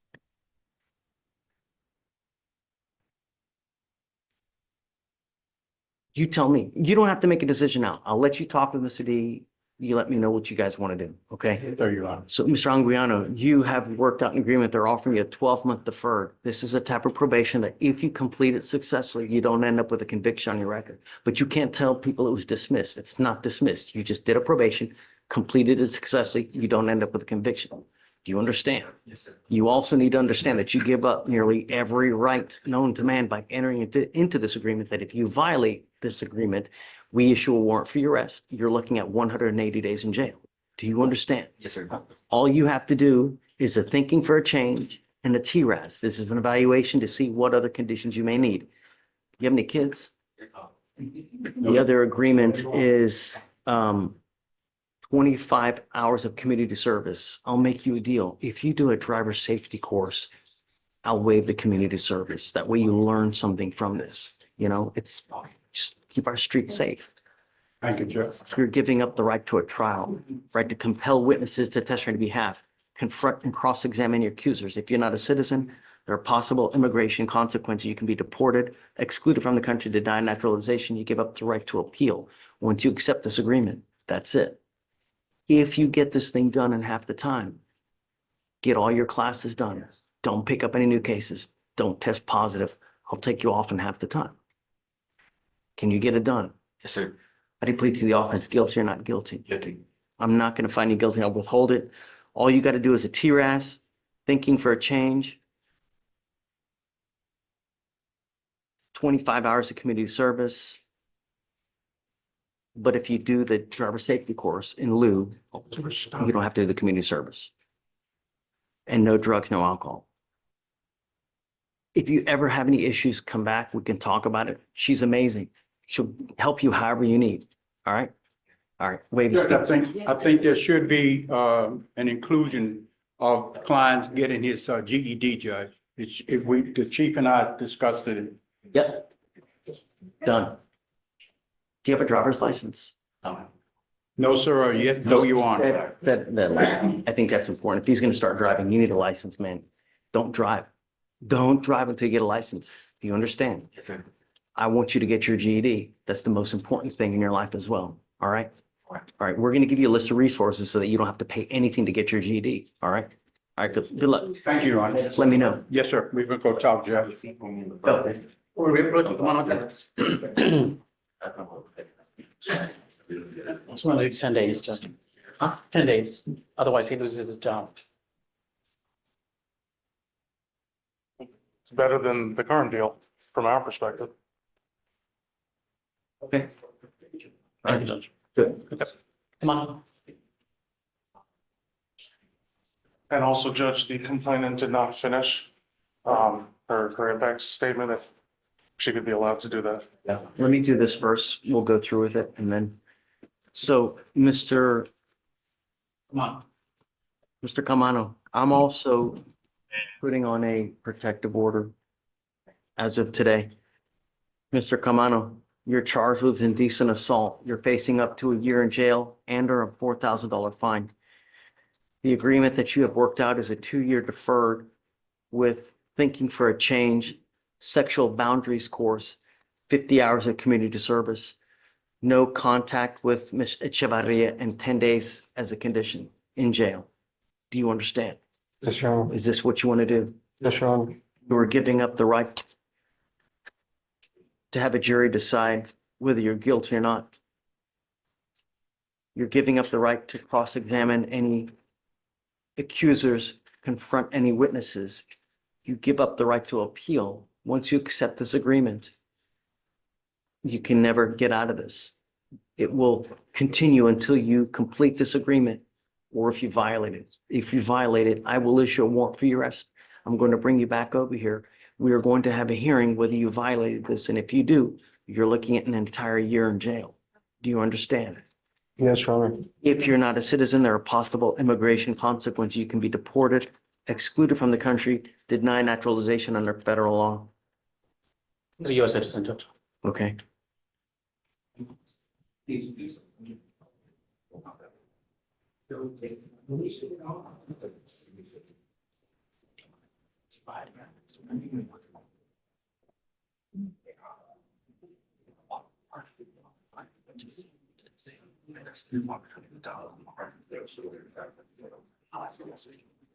How do you plead to the offense? Guilty or not guilty? Guilty.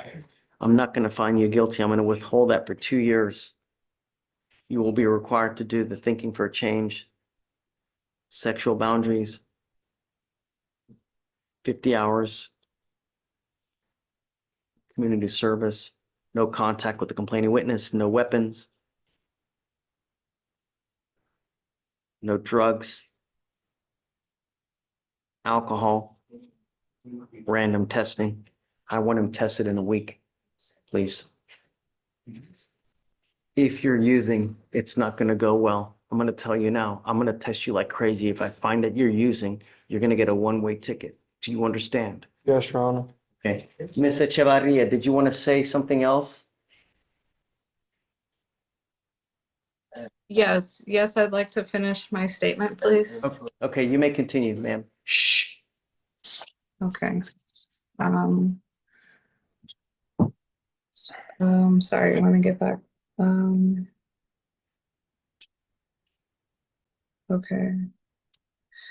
I was 2 years up. Okay.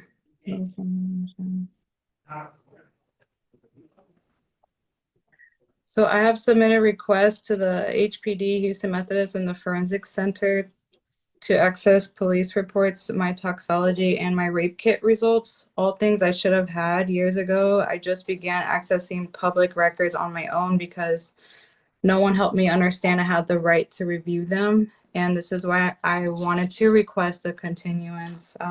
I do respectfully request that the court do require the conditions that prioritize accountability, rehabilitation, and safety, such as formal admission of guilt in court or via stipulation, no contact, and geographic restriction order, mandatory sex offender rehabilitation, and language in the plea agreement affirming that I reserve my right to civil litigation because I want peace and I want to heal and I want to know that my voice mattered.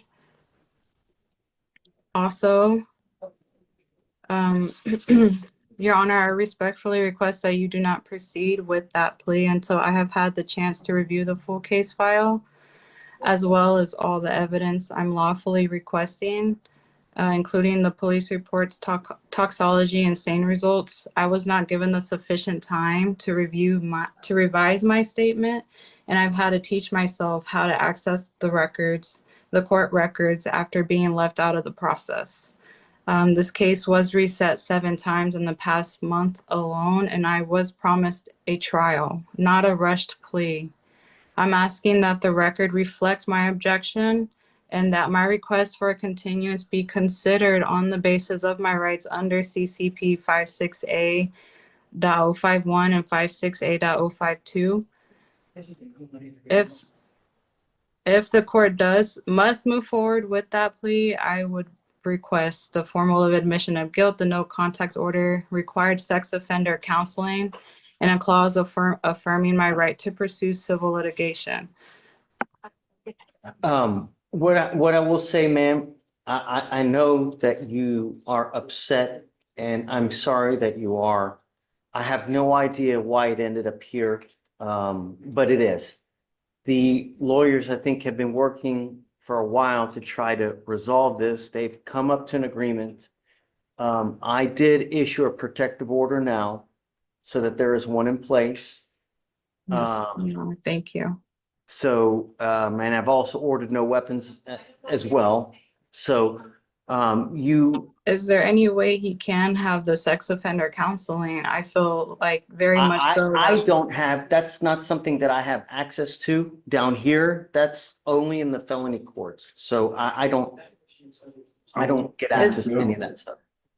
What about the formal admission of guilt from the defendant? They have worked out an agreement where they're doing a deferred. So it's a deferred adjudication. That's something that you're going to have to get with the office about. I know that you have other avenues of recourse as well. I can't give you legal advice. The only thing that I would probably advise you is just go talk to a lawyer, you know? And so trial is not able to go No, forward. the case is done now. It's ended in a deferred adjudication just now, ma'am. Okay, and he was previously on the adjudication, but what about, I still feel like I'm being silenced with everything that I've been saying. The only thing I could advise you is go back to the district attorney's office and just start, talking to people there. To the district attorney's office? Yes, ma'am. Judge, our first trial setting was March of last year. This is the first time we're hearing about her asking for anything. And we've No, had I was not. setting after setting. Excuse me, ma'am. I was not aware. Excuse me, I ma'am. have all the Excuse me. texts of Can you the. finish, please? We've had setting after setting. This is the first time we've heard anything about this from her. So I don't think that's This any is not the part of- first time. I Ma'am, let me have finish, please. requested forms before. I have sent Well, ma'am, emails look, to get these Mr. Chevalier, documents, and I I don't was want to not get granted. I don't want to get into a big match about what's going on now. The only thing I can say is if you have any kind of disagreements, get back with the office, talk to go to the district attorneys and go talk to them and figure out what else. Like I said, there are other avenues. I can't give you legal advice. I can't tell you what to do from here. Okay. Okay. Is that it? Yes, sir. Okay. Thank you, ma'am. All right. Thank you, Judge. Can we start next Friday? Sure. Yeah. That's it. Okay. Thank you, Judge. Will the court allow me to consult, the opportunity to consult with the victim advocate Is there a big or a legal liaison And before we have a anything is social worker. finalized? We have a social worker who is assigned to this case as well, and both of us have been in contact with. So do you have the number to the social worker, ma'am? She hasn't been that responsive recently. Just coming up to the court date, really. Suggesting. I'm happy to give her a call this afternoon and we can go over all of that. Okay, so the prosecutor assigned to this case will give you a call this afternoon to try to help you get in touch with the social worker to remedy any kind of issues you may have, okay? If you still have any issues, you can come back tomorrow and then we can try to resolve it further, okay? There at the courthouse? Yes, ma'am. Okay, will I be, will I be asking for you, for your courthouse personally? You're welcome to, ma'am. Yes. I'm in court 5. You're always welcome to come here and we'll help you out as much as we can. Okay? Court 5. Okay, and what exactly was the plea that he admitted to or the? What is he It was a accepting? 2-year deferred adjudication Joe. with 10 days in jail as a condition. Okay, oh, so it went down to 10 from 30? I think I heard 30 earlier. It went down to 10. Ma'am, I can't continue with this. I have a courtroom full of people that I have to get to. I'm sorry. But Okay. I will let you speak, or this afternoon, Gabe is going to call you the prosecutor on the case and he can explain everything further to you, okay? Okay, thank you. Yes, ma'am. Valerie, I'll text you as well. Okay, thank you. Thank you.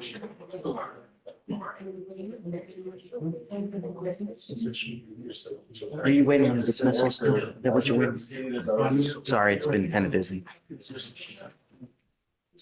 On who? Bonilla Castillo is the last name. It's still the Castillo. I got it. I'm sending it now. Judge, were you intending for a motive to be issued today? Correct. Oh, Yes. I'll follow. Yes. Yeah. Make sure he doesn't leave because we need him to send him over. He's gonna talk to Victoria for probation. Oh, great. Shatorian, Oh, sure. make sure he doesn't leave before signing the MOA, please. Okay, thanks. Okay, are you ready? Yes, ma'am. Good morning. On Jesus Montez, he just bonded out on Friday.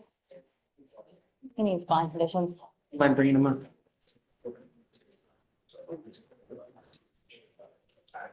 Do you have a phone number? Is it? 2547487.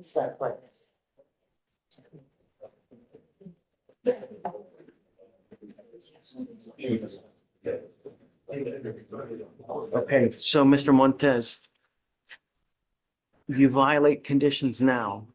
I can have a hearing to hold you at no bond. Zero bond. Do you understand? When I mean no contact, I mean no contact whatsoever. Phone calls, social media, text messages.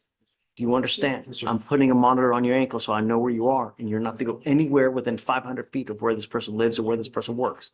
I will pay for it for you so that there are no issues, but you pick up a third case or violate conditions.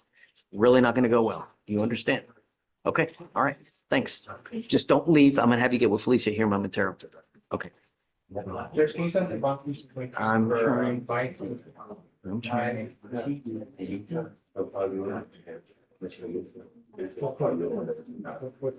Okay, Ray.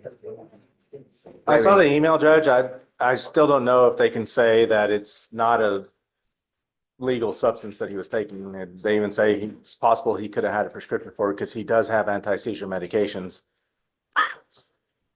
They're saying that it's like, it shouldn't test for it though. It shouldn't test for. I understand, but it's an anti-seizure medication. It's not like it's Xanax or anything like that. It has a specific purpose. Phenobarbital has a specific purpose, which is anti-seizure, which he does have anti-seizure medications, whether. Right? Is it she? It's a he. Yeah.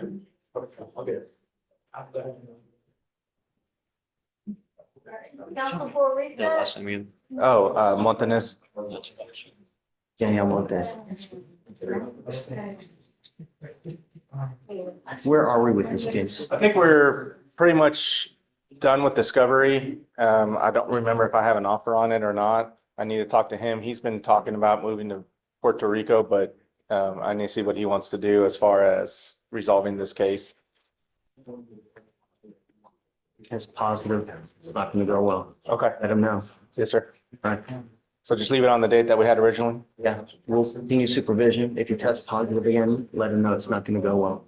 Yes, Your Honor. Okay. Thank you.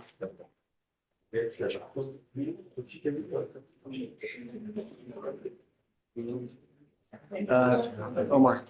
All right, Judge, it looks like they've reached out to her and she has spoken to them. Hey, wow. Michael. See that? Wonderful. What's the word? Thunderbird? Judge, sorry, let me get back to the tab, just want to make sure Something? looks like, Your Honor, she says that, the ankle monitor is the only thing making her feel safe. And that, the complaining witness, stated that the defendant's mother contacted her to attempt to get her to help get the defendant's ankle monitor off. The the defendant's mom was Whoa, concerned for that's no playing fun. with his safety or the harassment. And Your Honor. She also said that he hasn't contacted her since Your Honor, her last contact. the state would also like to mention that there was a previous assault of a family member that was dismissed in 2019, where it was alleged that the defendant threatened the fighting witness with a gun. Yes. I think that's why we put these. That case was we dismissed, put Judge. Yes on initially because of that. And now we have this. This is why we put it initially on, you know? Judge, that case was dismissed.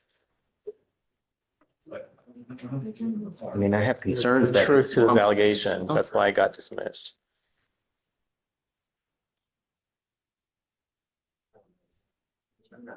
Mom's trying to, you know, get involved now. I don't know anything about that, but when they spoke to her, she said that he has not contacted her at all since this began. He has no reason to contact her at this point. Everything's done. Kids? They do, but it's organized through a third party. So there's no direct communication anymore. What's the cause number? Montez? Mitchell. What's the cause number again? The cause number is 255-4510.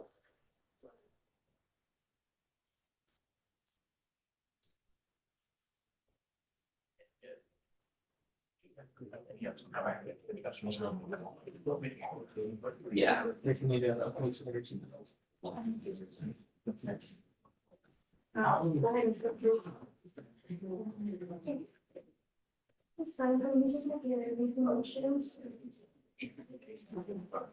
So it's been less than a month. I'm not ready yet, Omar, but I'm gonna say that if after a couple months, several months, there's nothing, then I'm gonna take it off. But I have to know that it's not. And now we have mom getting involved, trying to get him to take the thing.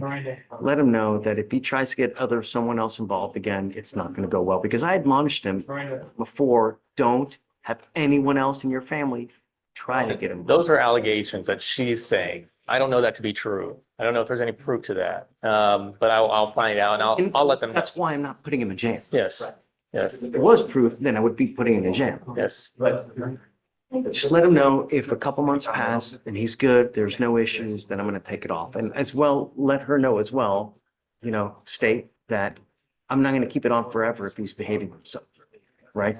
Because it's just, I don't wanna ding him if he's not doing anything wrong, right? So, Hey, okay, Judge. yeah. Okay. Hey, Can I have a question? tell me. I have Mr. Avella here. Hey, We're here on Mr. Wiggins. I'll let him. something else happened? So, Judge, No. he has been consistently calling the complainant from the VPO from jail. I believe at last check on Friday, it was since March 26th, it was 130 times or something like that. Yeah. So. Back in. Well, he's in He's custody. already. He's in custody. No, ag seg. Goes into ag seg. Judge, Phone privilege is revoked. I'm gonna have, can we get Ramona to make a record for Sure. that? Okay, let me go back and, can you hang out for a few minutes? Yeah. Okay. What case is it on? I'll be out. It's on Wiggins. Okay. Okay, I can email you the cause number. No, I'm fine. I'll be right out. Okay, thank you.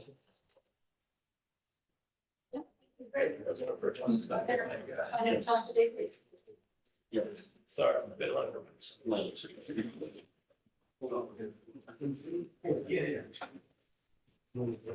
What a bad one. I know. Friday. I'm calling about that. You can step forward to the someone. Oh. Down I early. didn't look at it. But counsel's here on the way now. Okay, right, yeah. I'll reply back to him. Is that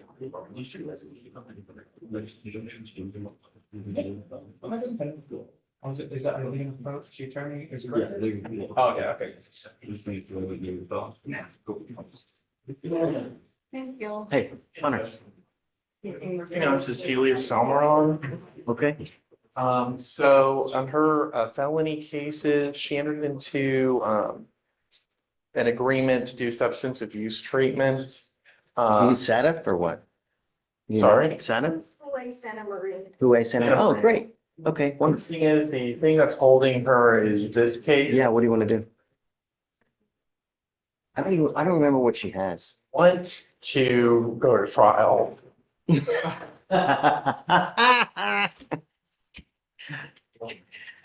How soon can we happen? I mean, as soon as possible. I don't know. Stay? They're not gonna take her in and. Yeah, they're not gonna take her until she's done here, so.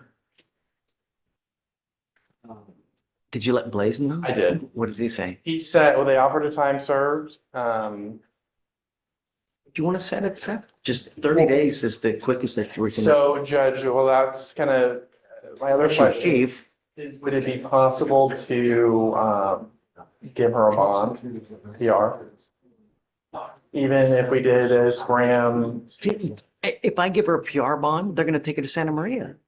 They got a hold for her to go to Santa Maria anyway. She can't get out. Okay, let me talk to her really quick. It's just complicated. And I get it. It can go quicker than the 30 if you waive. Okay. Right? But the only problem is I want to see if they can get their witnesses lined up because I don't want to, low blow them. Right. So is Selmer on his last name? I don't think we'd agree to a 10-day setting. No, I'm not saying that. Oh, No. sorry. I'm not saying That's what I heard. No. I got nervous there. Okay. First day back and I'm. He wants to set the DWI. Okay. They worked on an agreement when she's doing a HUA upstairs because there are drug issues, right? Obviously. But this case here, hold it up. So what I'm saying is normally we would set up a trial, give a 30-day at minimum for you guys to get it subpoenas and witnesses ready, unless he waives notice for everything. But then, so we could do it quicker than 30 theoretically, but at the same time, you need to reach out to your witnesses to see. Right. So why don't we do it for later this week? See how quickly you can. Are you ready to go? I mean, I'm ready to go. Because here's the other. And I'll do any day you want to do, any day but Friday, obviously, you know, but, Check it out. The only issue is going to be. We'll have to waive. If it was NIMS, that would be a big issue because they're the state, but it's not a NIMS case, so. The breath test? I'm sorry. It's blood. It's blood, but it was tested at Harris, at the. So you have it back. Harris County Forensic Science, Institute of Forensic Science, so not NIMS. So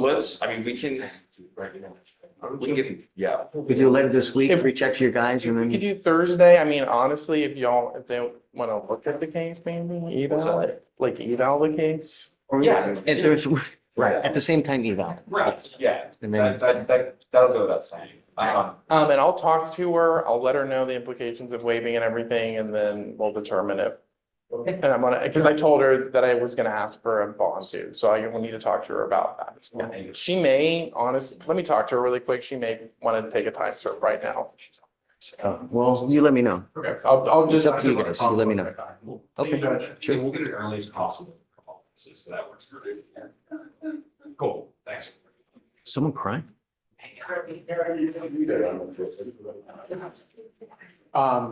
Do we want to do the? She went. I'm talking to you. Yes, briefly. I have Dante Daniels on your docket this morning. He did not make an appearance and he Oh, he has a felony open warrant. does in 177. So 5,001. And I also filed a motion to withdraw. Okay, I'll sign it for you. Thank you, Judge. Ready? Yes, Judge. Grab Mr. Zelaya from last week. This is the kid that we were going to do a mental health release to the Harris Center. Okay, so let's do it. So is he not in the back?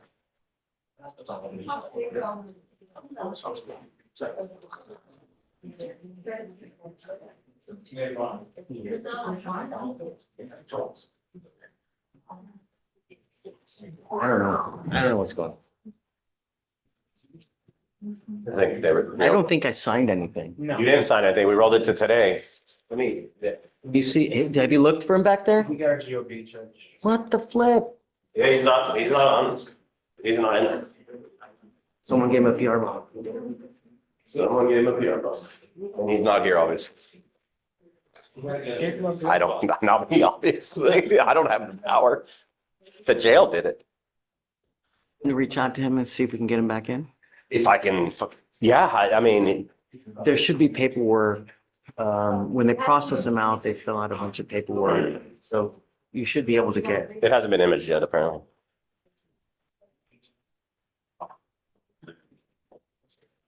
Roll it to tomorrow, maybe. See, Maybe it'll be imaged by later today. yeah. Okay, I'll look it up. I'll put him on for tomorrow, if that's okay. And if I can find him. Well, thanks for all the work. I really do appreciate it. I do. Greg, it's gonna happen. Like, we'll get him No, I back. know, If I he know. takes off, it is I what know, it he's been is. great. He emailed me on Friday. He had everything ready to go, and so it's like. It's Murphy's Law. Yes. Yeah. All right, thank you, Judge. See you tomorrow. I read it. Morning, Judge. How are you? Calling about Doris Garcia, Judge. She's the one we were talking about on Zoom, about whether she was in ICE custody or not. Oh, right. And I got a call into the attorney, no response yet. But they made an appearance this morning at immigration court. And the boyfriend who was here Friday sent me information from that court, from the attorney, about when they have a bond hearing for immigration on the 15th, and the next immigration hearing. 15th of April? Yes. Okay, so let's set it for the next day. See if she gets a bond, she needs to be here for conditions. Yes, we'll try to get it. Yeah. Thank you, Judge. Okay, thanks. Hi, guys. Hey, Judge. Can we approach? Don't really see Dr. July. I can just really good. No, let's just leave him in. Oh, leave it? Leave, don't, not in my queue, but leave him in like pending Yeah. or purgatory. So I have to do this part because it makes me happy. So Friday, I made myself a crocodile headband or hat band out of scrap. So an innocent crocodile had to be, To be fair, Allegedly innocent. I bought scrap, so somebody else made boots out of it. I took what was left. But it Nice, did looks come with his good. little toes. it's good. Thank you. Yeah, apparently nobody uses the little arms. Ready? Ready when you are, Judge. Do you mind bringing him out? Wiggins.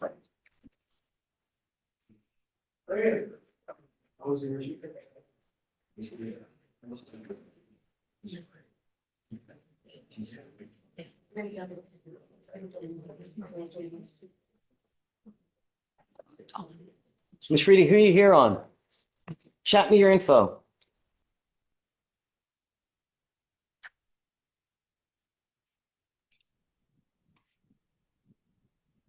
Judge, did you call me? Yeah, chat me who you have. I got, Where? Okay. She went to get a UA test, but What's the maybe last she's name? back in the court. Where? where? It was negative judges for BDR for a missed test. Okay, is she here now? Come up, ma'am. We'll step aside, Judge. Just for 1 second, Frank.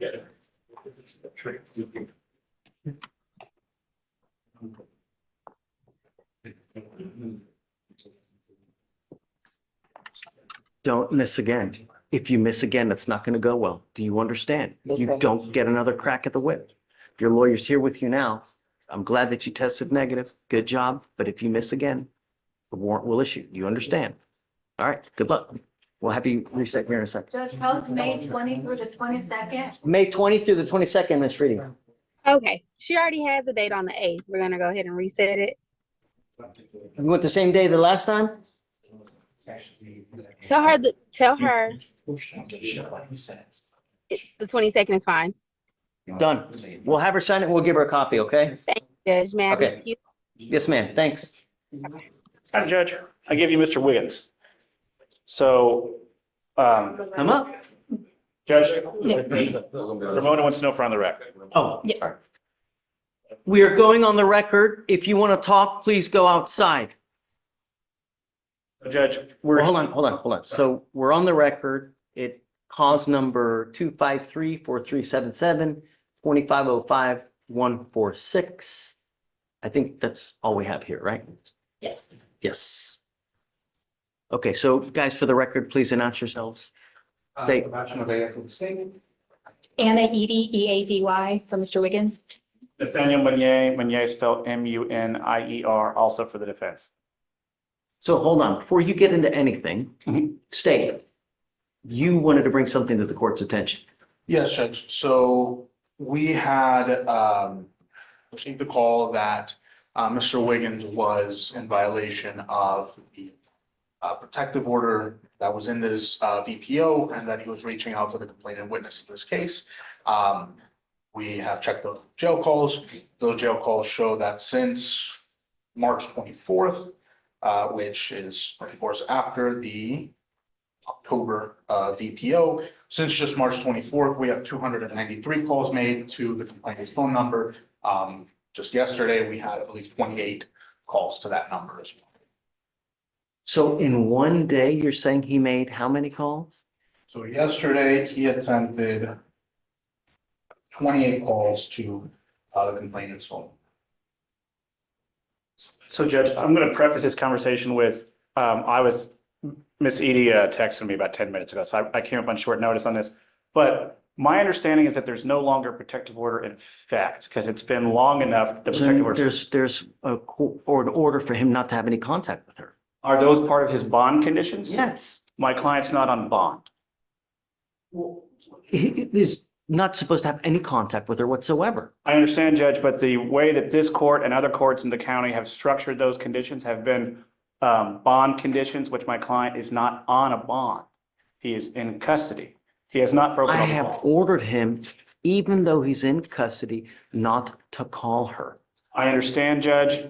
Assuming that he had violated some form of a court order that is not a bond condition, I believe the appropriate remedy would be contempt, and which would be a separate criminal proceeding. At the same time, for Miss Edie talking to me today, it sounds like that the court was going to order ag-seg in the jail, so the formal The only term- way that we can revoke phone privileges on someone is ag-seg. Yes, Judge.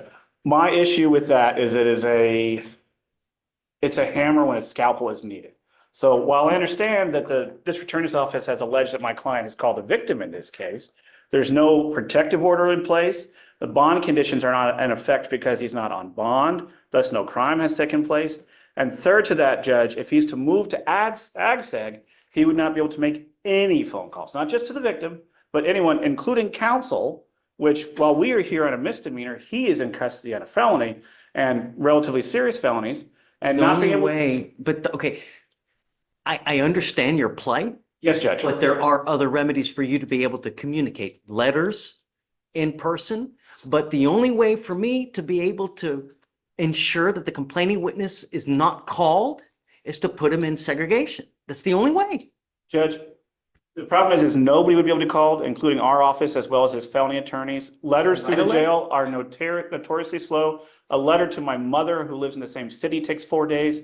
Add in the jail, you're taking over And a I'm week. willing to put him on the docket one time a week so you guys can have contact. Which the problem is, Judge, we would no longer be able to have any form of private contact, and that would only take care of the misdemeanor and not the felony. And not to be impolite, Judge, him having conversations with us are saying, hey, what's going on with the felony? And any jail visits that take place in ag-seg are actually recorded. They're notified by counsel going through the door that those calls are being recorded. I don't have any other option to not Well, prevent Judge, phone calls. this would violate my client's 5th, 6th, 8th, and 14th off the top of my head constitutional rights. Right, self-incrimination because every conversation is going to be monitored going in and out of the jail because they're going to be recorded via jail visits. He will no longer be able to have private visitation inside the courthouse. You can pull him out. You can have private visitation in the rooms there. It's not about me, Judge. It's about felony court. It's a serious issue, but that's the. Why are you worried about felony court? Because that's why he's in, Judge. It's also in because of ours. Our bonds are at $60,000. I understand, Judge, but the reason that this is taking as long as it is and it's been taken as serious as it is because he's in custody on a felony. And this court making him to where he cannot participate fully with counsel is. There are other means. for you guys to participate. But I've ordered you not to have contact with her. You've called her now over 300 times. I don't understand why you guys aren't filing additional charges anyways. Sorry, But Judge, I missed the the last statement. I'm The sorry. only way that I can prevent him from making 300 phone calls is to put him in another wing. I was going to talk with the DA, and obviously, if my client's making these calls, and that's an if, he's dialing a single number, the jail's numbers can be easily blocked. I've done it on my cell phone numerous times when I've changed cell phones. Over the weekend, last weekend, I had 15 jail calls from one client. And as annoying as that is, it's very easy to block it on your cell phone. And I assume the victim could do the same. I have not heard anything from the state. Tell the victim what to do, Nathan. I'm not gonna say, can you please block your number so we can't call you? The least restrictive means, Judge, strict scrutiny dealing with I have constitutional rights. no other way to prevent him from making phone calls. I have acquiesced to you guys before, and I have admonished him before, please don't. We put you in seg last time. You were there a month. You came here begging and pleading, I'm not gonna do it, I'm not gonna do it. And now we have 300 phone calls. So I don't know what else to do, but now we're back in ag seg. I'm going to sprinkle the word allegedly to the phone calls because it's the kind of thing where records would exist that have not been provided to the defense by the state. Do you have the records? Well, I mean, I have them, I just have to get I have to do the form, so get them up with the portals, yeah. Okay, so let's set up a formal hearing, because I don't want, you're right. I don't want to give you state the benefit of the doubt without him actually, or Anna actually seeing it and seeing that the phone calls were actually made. So let's set up for a formal hearing. How soon can you get him the evidence?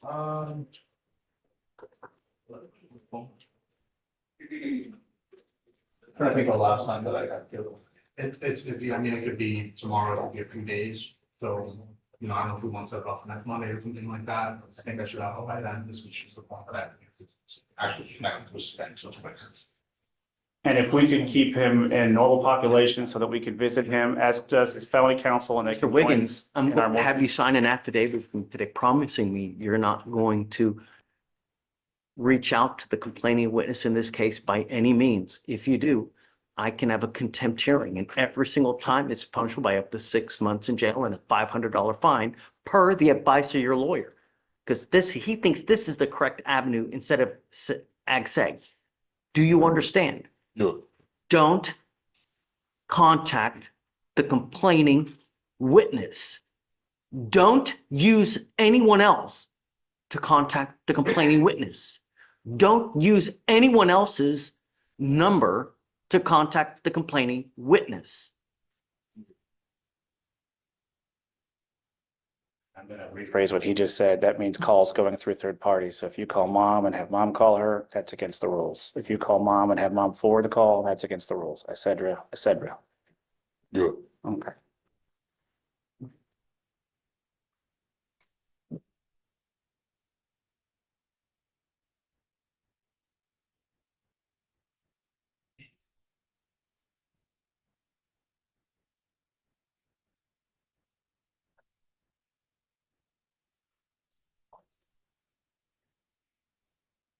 This is the affidavit that you're going to sign, promising me you're not going to contact her or the complaining witness in any of my misdemeanor cases.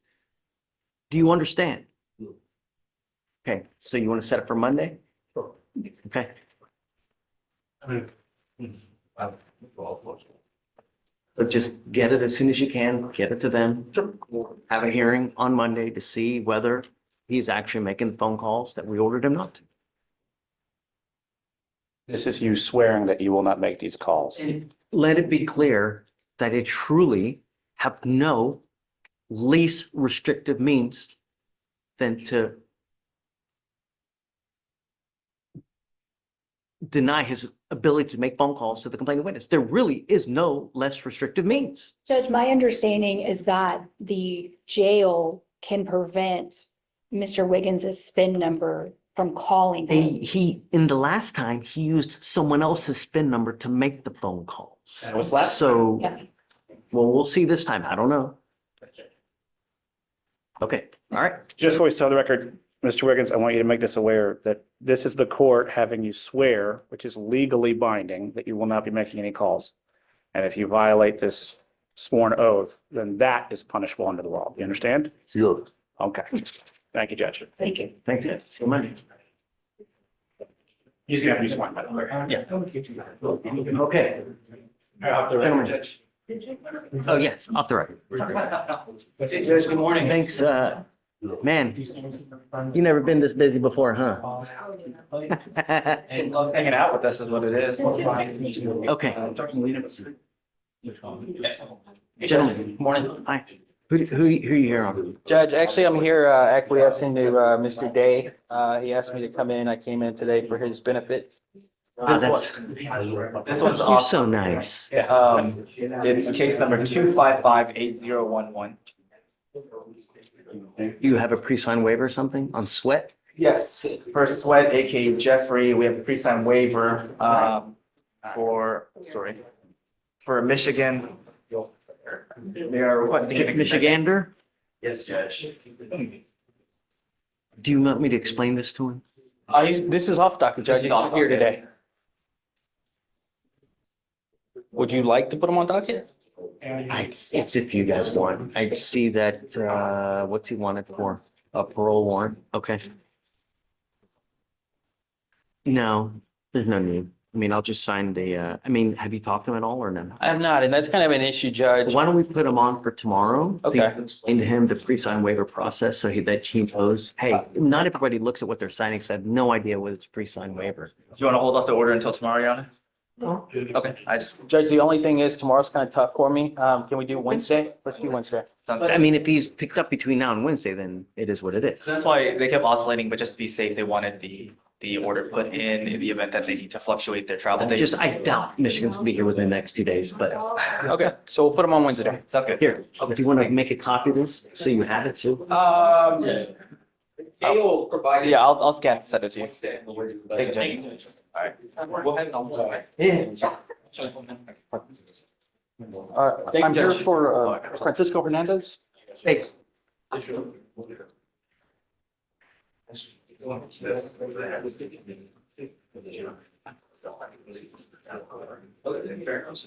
wait, isn't this, I thought I saw Portia here today, no? Yes, Judge. So I'm subbing myself in for Portia, and I have a motion in Okay. your queue. She got tired of us already or what? And so, Okay, done. Your Honor. For sure. Yes, sir.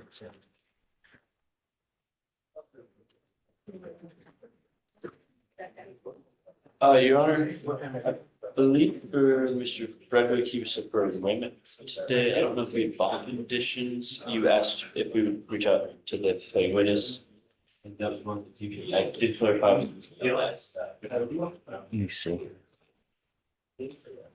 Were you able to reach out to this person? DVD was, Your Honor, and I was able to, I just talked to DVD about it, and they advised that we would ask to keep no contact.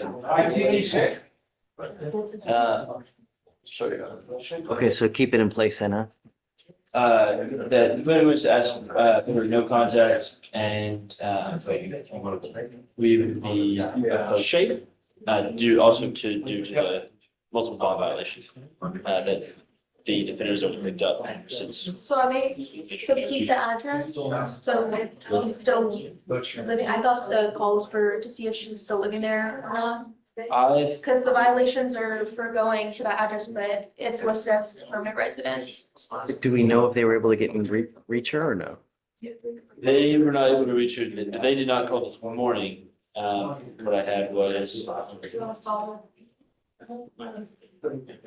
Yeah, I was hoping that you guys could reach I out. believe the complaining witness, yes, sir. My apologies, Your Honor. I think I may have misunderstood. Forgive me. Let me make that call real quick. Yeah, let's see, can you see, is she living at this house? If she is, does she want him? Is she okay with him going back? If not, then you're gonna let. It seems to be, case managers and like two different like units, but they're in the same Like it's one apartment complex, multiple buildings. Yeah, two so units find, within the can you same find building. out the like layout as well? Do Yes. they live together in the same, is it different places? Yes, sir. Thanks.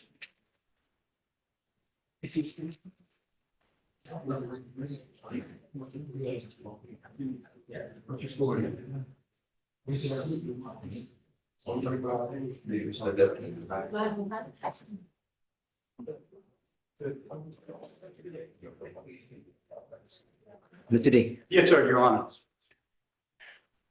Your Honor, I'm here on Mr. Terrence Robinson.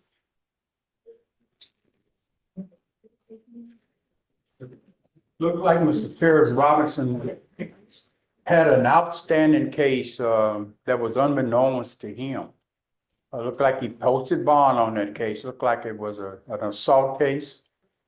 I think it was last year, 2024, but he just got arrested for that case. He posted bond, he posted bond before he got rearrested for it. Well, he never was arrested because it was a 2B. But they posted bond on that case. But the case was before the new case that we have. October 18, 2024. Right. Come up, Mr. Robinson. Yes, it looks like it was just a late filing, so they filed with the sheriff. Who's the complaining witness in the assault case? It is it says acquaintance, 19-year-old, just going through now. So it looks like this case was in October of last year before this terroristic threat. So we're not going to do anything to the bond. Okay, just be careful. Don't have contact with the person in the assault case. May I ask one question, Your Honor? Sure. I just moved off of my netta and wondering when I get back to the new outreach community church program and get the address, I'll make sure I give it to my lawyer because nobody's given it to me since I moved there yesterday. Okay, just all we ask is don't have contact with these people. Don't go Yes. over there. Just don't talk to them, and all will be well if you just. Yes, sir. That's it. And no weapons too. Oh, yes. So we're gonna create bond conditions for you. We'll have you sign it, and then you're free to go. Okay. I just bought what they gave me when I got out. It was a G. But they put So your you already GPS. posted bond on that. That's Sorry, Your Honor. I'm Okay. sorry. Did they give you a GPS? He has the bond sir. already, Judge. He Okay. just posted bond. He has a bond on the case. You got a free bond, right? Yes, sir. Yeah, okay. Yeah. Got it. Sorry. All right, take care. Did you find PC on the new one? Or? Oh, It was, have we not done PC on it? Tomorrow. Oh, yeah, he said tomorrow. I guess let's do it, please. Officer was assigned to a case follow-up investigation for an assault bodily injury that occurred on 10/18/2024. Officers made contact with the complainant. Complainant stated the incident occurred on the corner street bakery near Main Street Square. Complainant stated that he was talking to a friend. Complainant stated that he was sitting down. He saw the defendant grab a metal water bottle and threw it against the head of the complainant. Complainant stated this caused him to lose consciousness and a laceration on his head. Complainant stated he felt pain. Complainant stated he ID'd the defendant. Complainant texted the officer an image of the injuries. Officers stated that the image showed a laceration of the complainant's head. Officers created a photo spread using the defendant's most recent mugshot. There was a photo, a six-pack lineup, spread. So both just complete unknowns. So it doesn't. It appears that way, Your Honor. It does show in the office report that they were acquaintances. But I don't, sometimes they do, they say that, and it's not the case. But a mugshot was done and our mugshot lineup was done. The complainant ID'd the defendants. They met with the complainant on 3/19/2025, when they administered the double blind photo spread, and he positively ID'd the defendant. Understand, all we want, Mr. Robinson, we want our streets safe. We Yes, don't sir. want people that are walking down the street and they're scared to walk down the street because they're gonna get assaulted, Yes, you sir. know? You now have 2 open cases. Don't pick up a third. Yes, sir. It's just not gonna go well. So don't have any contact with this person, no weapons and all is good, all right? Yes, sir. Yeah, my word. Your Honor. They're gonna create the condition, we'll have you sign it, and after that, you're free to go. Yes, sir. thank you. sir. And Your Honor, Yes, no contact, no. We'll get bookkeeping. Which one you want to go? He'll go with the clerk, so he can sign with Victoria and then he can sit in the box. Okay. Mr. D, Yes, ma'am. are we doing something with McIntosh or no? Yeah, we're gonna do the plea on him, whenever you're ready. Judge. Yeah, whenever. McIntosh. I didn't find any paperwork for the, Oh. Yeah, you can send them. Yep.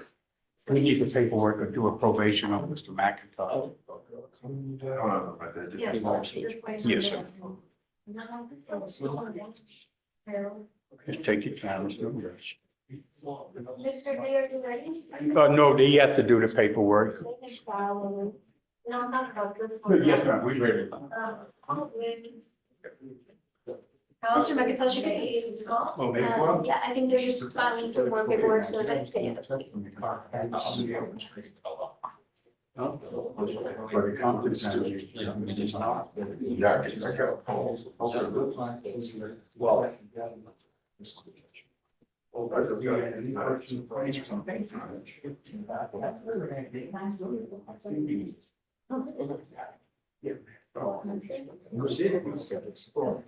Hey, Harold, I need to know the living situations of him and the complaining witness.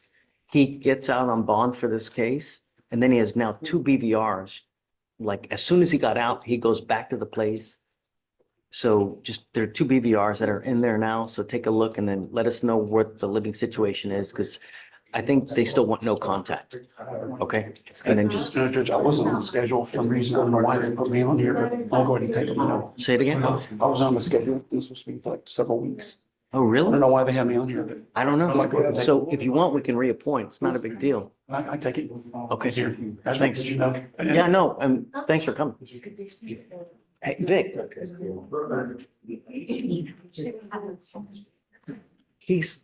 Harold's not on the list for us, for taking appointments in here. It's always something. All right, go ahead and have a seat. You're waiting on your response. Yes, sir.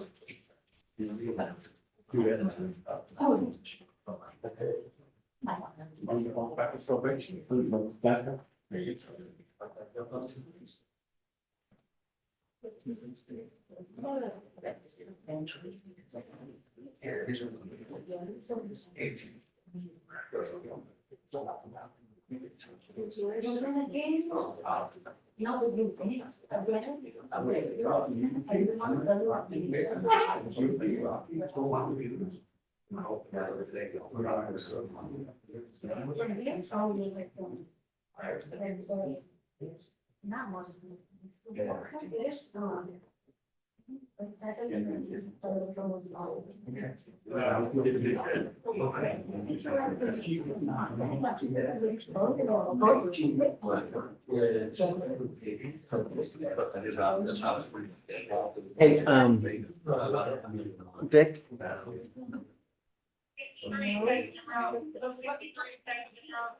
Judge, we have an arraignment.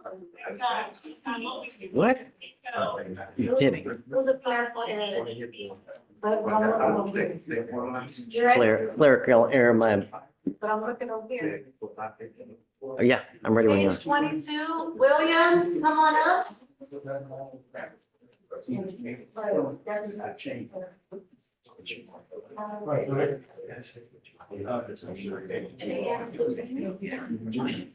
Yes. But I'll make you a raise.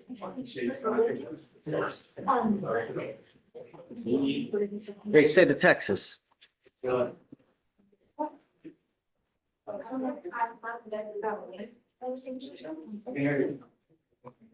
it was one big off the mail.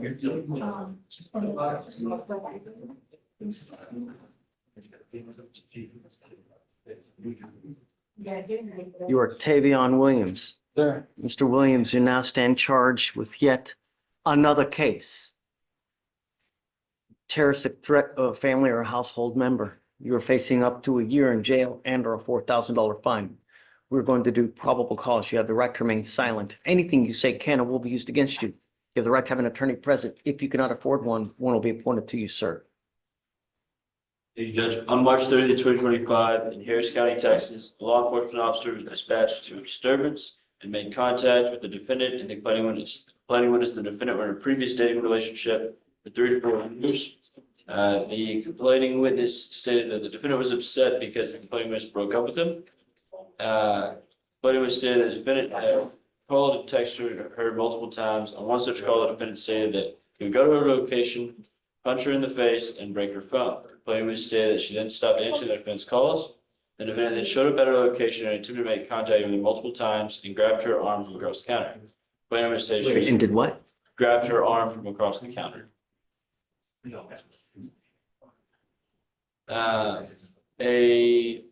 complainant witness said she was in fear for her life. Witness, the complainant was probably confirmed the events and then also described another incident. The event showed up to complaining witness's job and threatened her life.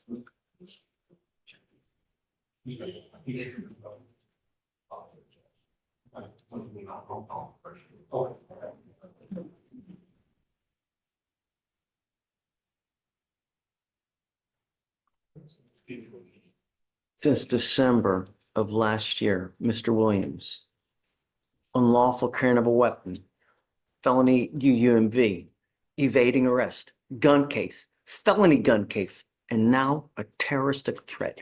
Within a matter of 2.5 months, you have picked up 6 cases. What on earth is going on with you? We will now find out. I'm ordering you now to go take a drug test, and you will return tomorrow so we can fulfill the bond conditions. If you so far as have any contact with this person, I'm going to make your bond so high you'll have teeth falling out. Do you understand? You are not to be in possession of any weapons, and I'm going to put a monitor on your ankle so I know where you are at all times. The next case you pick up, I'm going to freaking lose it. Do you understand? Yes, Your Honor.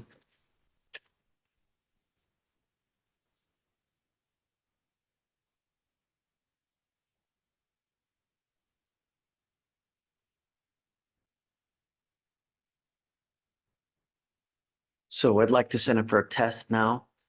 And then right afterwards, he gets a GPS monitor, not to go within 500 feet of where the complaining witness lives, works, no weapons, no drugs, no alcohol, and then we will return tomorrow to discuss the results. We will also, in the interim, give you an application to fill out, and you can bring that back tomorrow to see whether you qualify for an appointed lawyer, sir.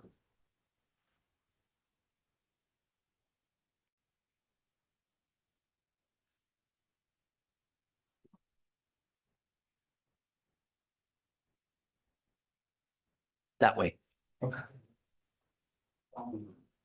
Hey, Judge. The case that, on Pomona, the one. Come on, yeah. Gabe hasn't filed that. Gabe, can you follow Mo up on that probation case?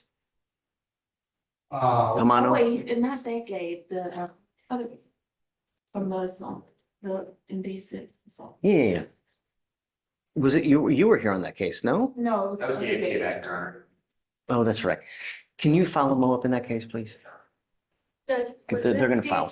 Or, No, so I'm sending him for a drug test now. He's to come back tomorrow. And then, no, I'm giving the application. It's late now. It's 12, near 12:30. We'll appoint tomorrow. I want him to fill it out, so he can fill it out and bring it back tomorrow. Mr. D. Yes, sir, Your Honor. The Chief and I need to talk to you about something, Your Honor. It's my understanding that the chief is not amenable to 12-month deferred on the one of the thefts. It's my understanding that he's willing to accept 18 months. However, he said he would. I'm okay with whatever. And Your Honor, I said I didn't tell you too. The only reason, Your Honor, there was a PTI for 2023 on misdemeanor. It was the case was the PTI. Then we had the theft, a new theft. What was the original PTI on? Not on a theft, though. Interference? Your Honor, I'll come to you. Obviously, I'll always give that option. I just think given. You want to do an 18-month deferred? I would offer it. What do you think? Because we can always early He terminate. just told me he wouldn't be willing to do 18 months. Well, but what I'm telling you is if he does well, I'll terminate him.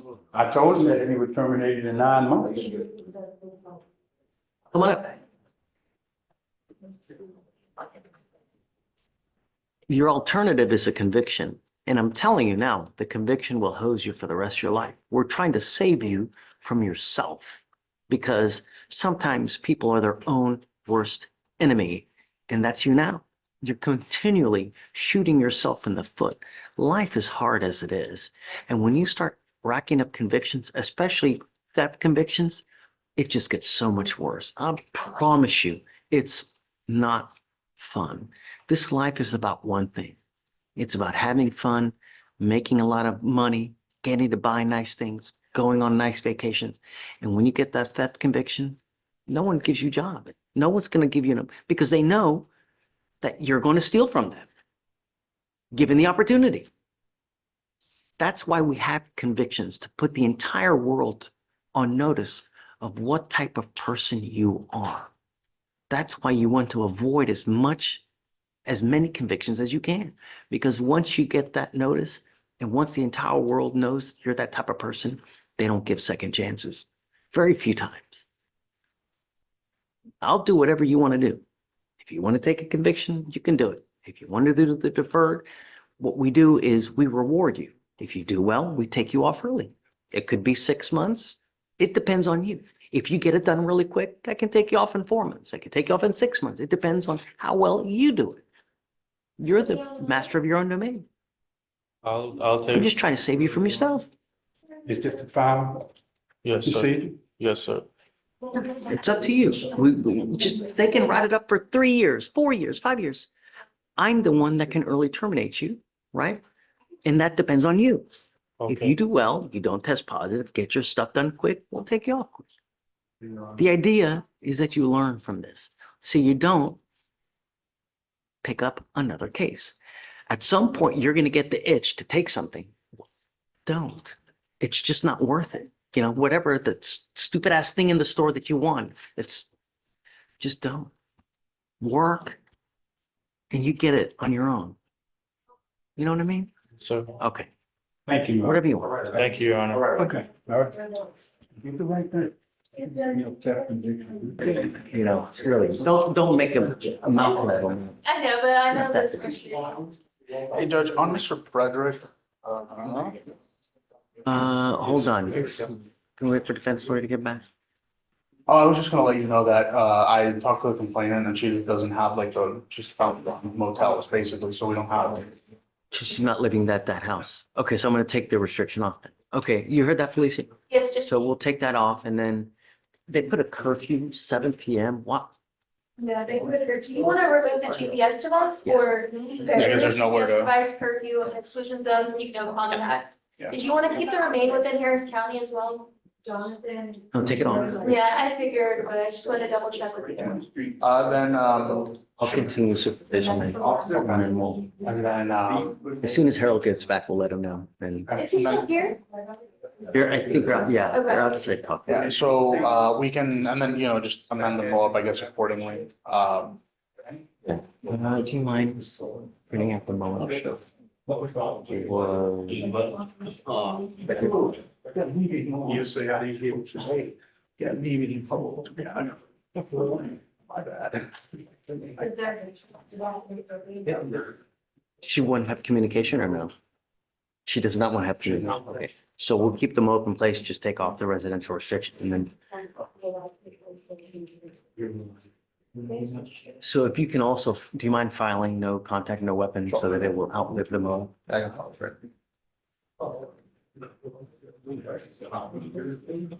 Just, You want to go through the list? Yes, Judge.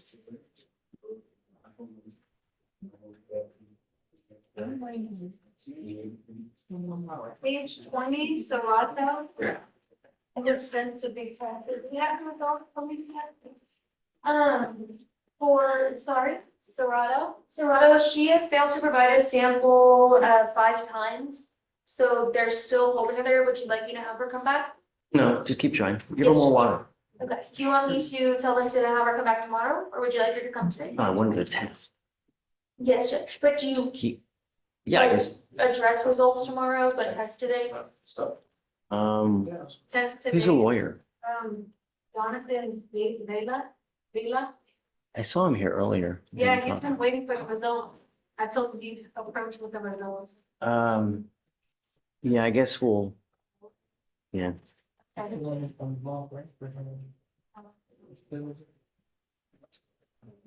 Nobody has. That's pretty good. That's it. Oh, we got a plea, no, we got a plea. You have a plea? Oh. We have a problem. Macintosh. Did you file the MOA on that one? I think that's Blaze. Blaze, yeah, said he, That's the Blaze one said he with the filed it. tax and stuff? Okay. That was the one with the victim. I'm not playing my name. My name is Bennett and I ain't in it. I don't know how to address your name if you would, so you know, I want to make sure that I'm. Put any and all addresses, you know?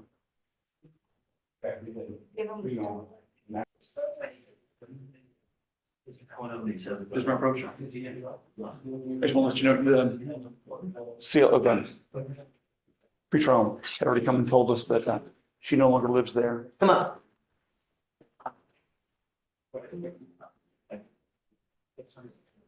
Took all your conditions off. We took off all your conditions. We took the GPS monitor off. We took the curfew off. Just the restriction for you to go back home. The only thing I'm asking you to do is don't have contact with this person. Okay, we took everything off. Go live your life.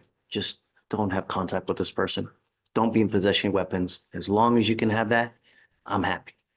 And then just live your life. Don't get in trouble. You know? Okay, we're giving you a lawyer. Just you need to stay in contact with them. Because you have a lawyer, I will waive your appearance. You don't have to waste your time coming to court, but just stay in touch with Harold and he'll tell you if and when you have to come back to court. Okay? Okay, man. Have fun. Thank you, Judge. Commissioners. Oh, Mr. Judge.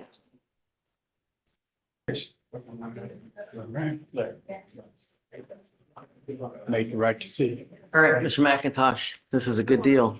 I hope you do well, you know? I will.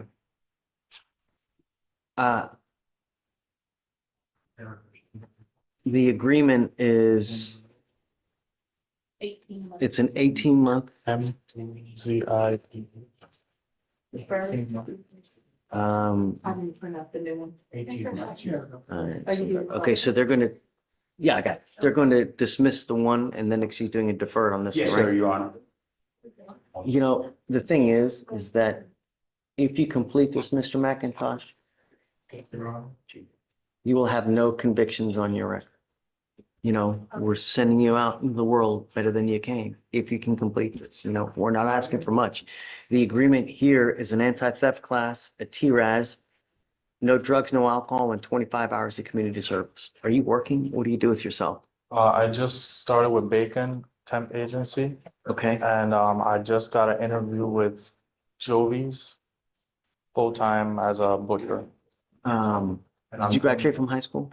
I graduated from high school and I'm doing Coursera, automation, IT, Great. online. As long as you get the anti-theft class done and you work full-time, I'll waive the community service. Just make us proud, get the theft class done, stay out of trouble for at least 6 months, you're out of this thing. Okay, we'll early terminate you. We're gonna waive all the fees, you're not gonna have to pay for anything. I can't pay for the class, you'll have to pay for that. But I'm taking fees off for everything else. Thank Okay? you, Your Honor. You give up a lot of rights by entering into this agreement. You give up the right to have a trial, right to compel witnesses to testify on your behalf, confront and cross-examine your accusers. If you're not a citizen, there are possible immigration consequences. You can be deported, excluded from the country, denied naturalization under federal law. You give up the right to appeal. Once you accept this agreement, you're stuck with us until you complete it successfully or if you get revoked. Now, if you do well, no conviction. If you fail, like you pick up a new case, you don't do your anti-theft class or you test positive for something, I'm going to issue a warrant for your arrest. I will put you in jail and you're looking at 180 days. You understand? I understand. We're not asking for much. All right. All right. So I'm going to follow the agreement. We'll send you to it. Good luck to you, sir. Thank you, Your Did he say Honor. guilty or no? He said guilty. Okay. All right. Love you, Mr. Mack. Thank you, Your Honor. That's the right decision. Thank you, Your Honor. Thank you, Mr. D. Yes, Thanks sir. for being so patient.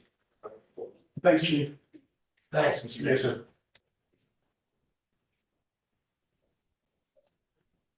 You know, Mr. Herrera.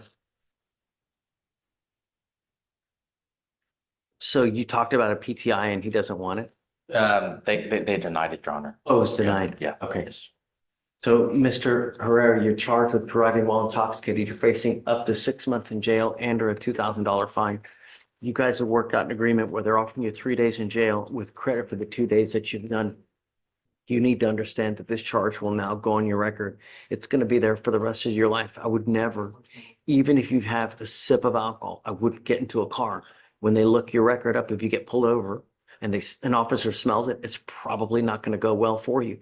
And what we're doing today, from now on, it's a minimum of 30 days in jail for any new cases that you pick up. No more proverbial slaps on the wrist. Do you understand? Sir. Judge, I don't know what the credit or the time was, but he has 1 day credit. I'm not sure. So whatever it is. Okay. You're giving up the right to a trial, right to compel witnesses to testify on your behalf, confront and cross-examine your accusers. If you're not a citizen, there are possible immigration consequences. You can be deported, excluded from the country, denied naturalization under federal law. You give up the right to appeal. Once you plead guilty, you can never change this. Are you sure you want to do this? Yes. How do you plead to the officer, guilty or not guilty? Yes. Are you sure? If you're not guilty, then don't plead to it, man. Oh, no, yeah. Because once you plead, you can never change this. This isn't Target where you can return it because you don't like it. Are you sure? Sir. Okay. I'm going to find you guilty, Mr. Herrera. Let me make something else abundantly clear to you.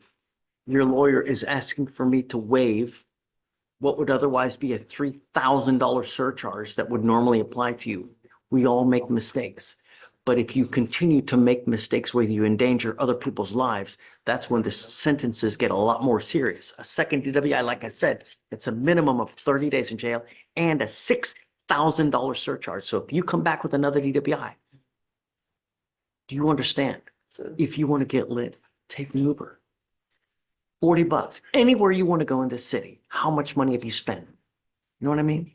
Good luck. All right, thanks.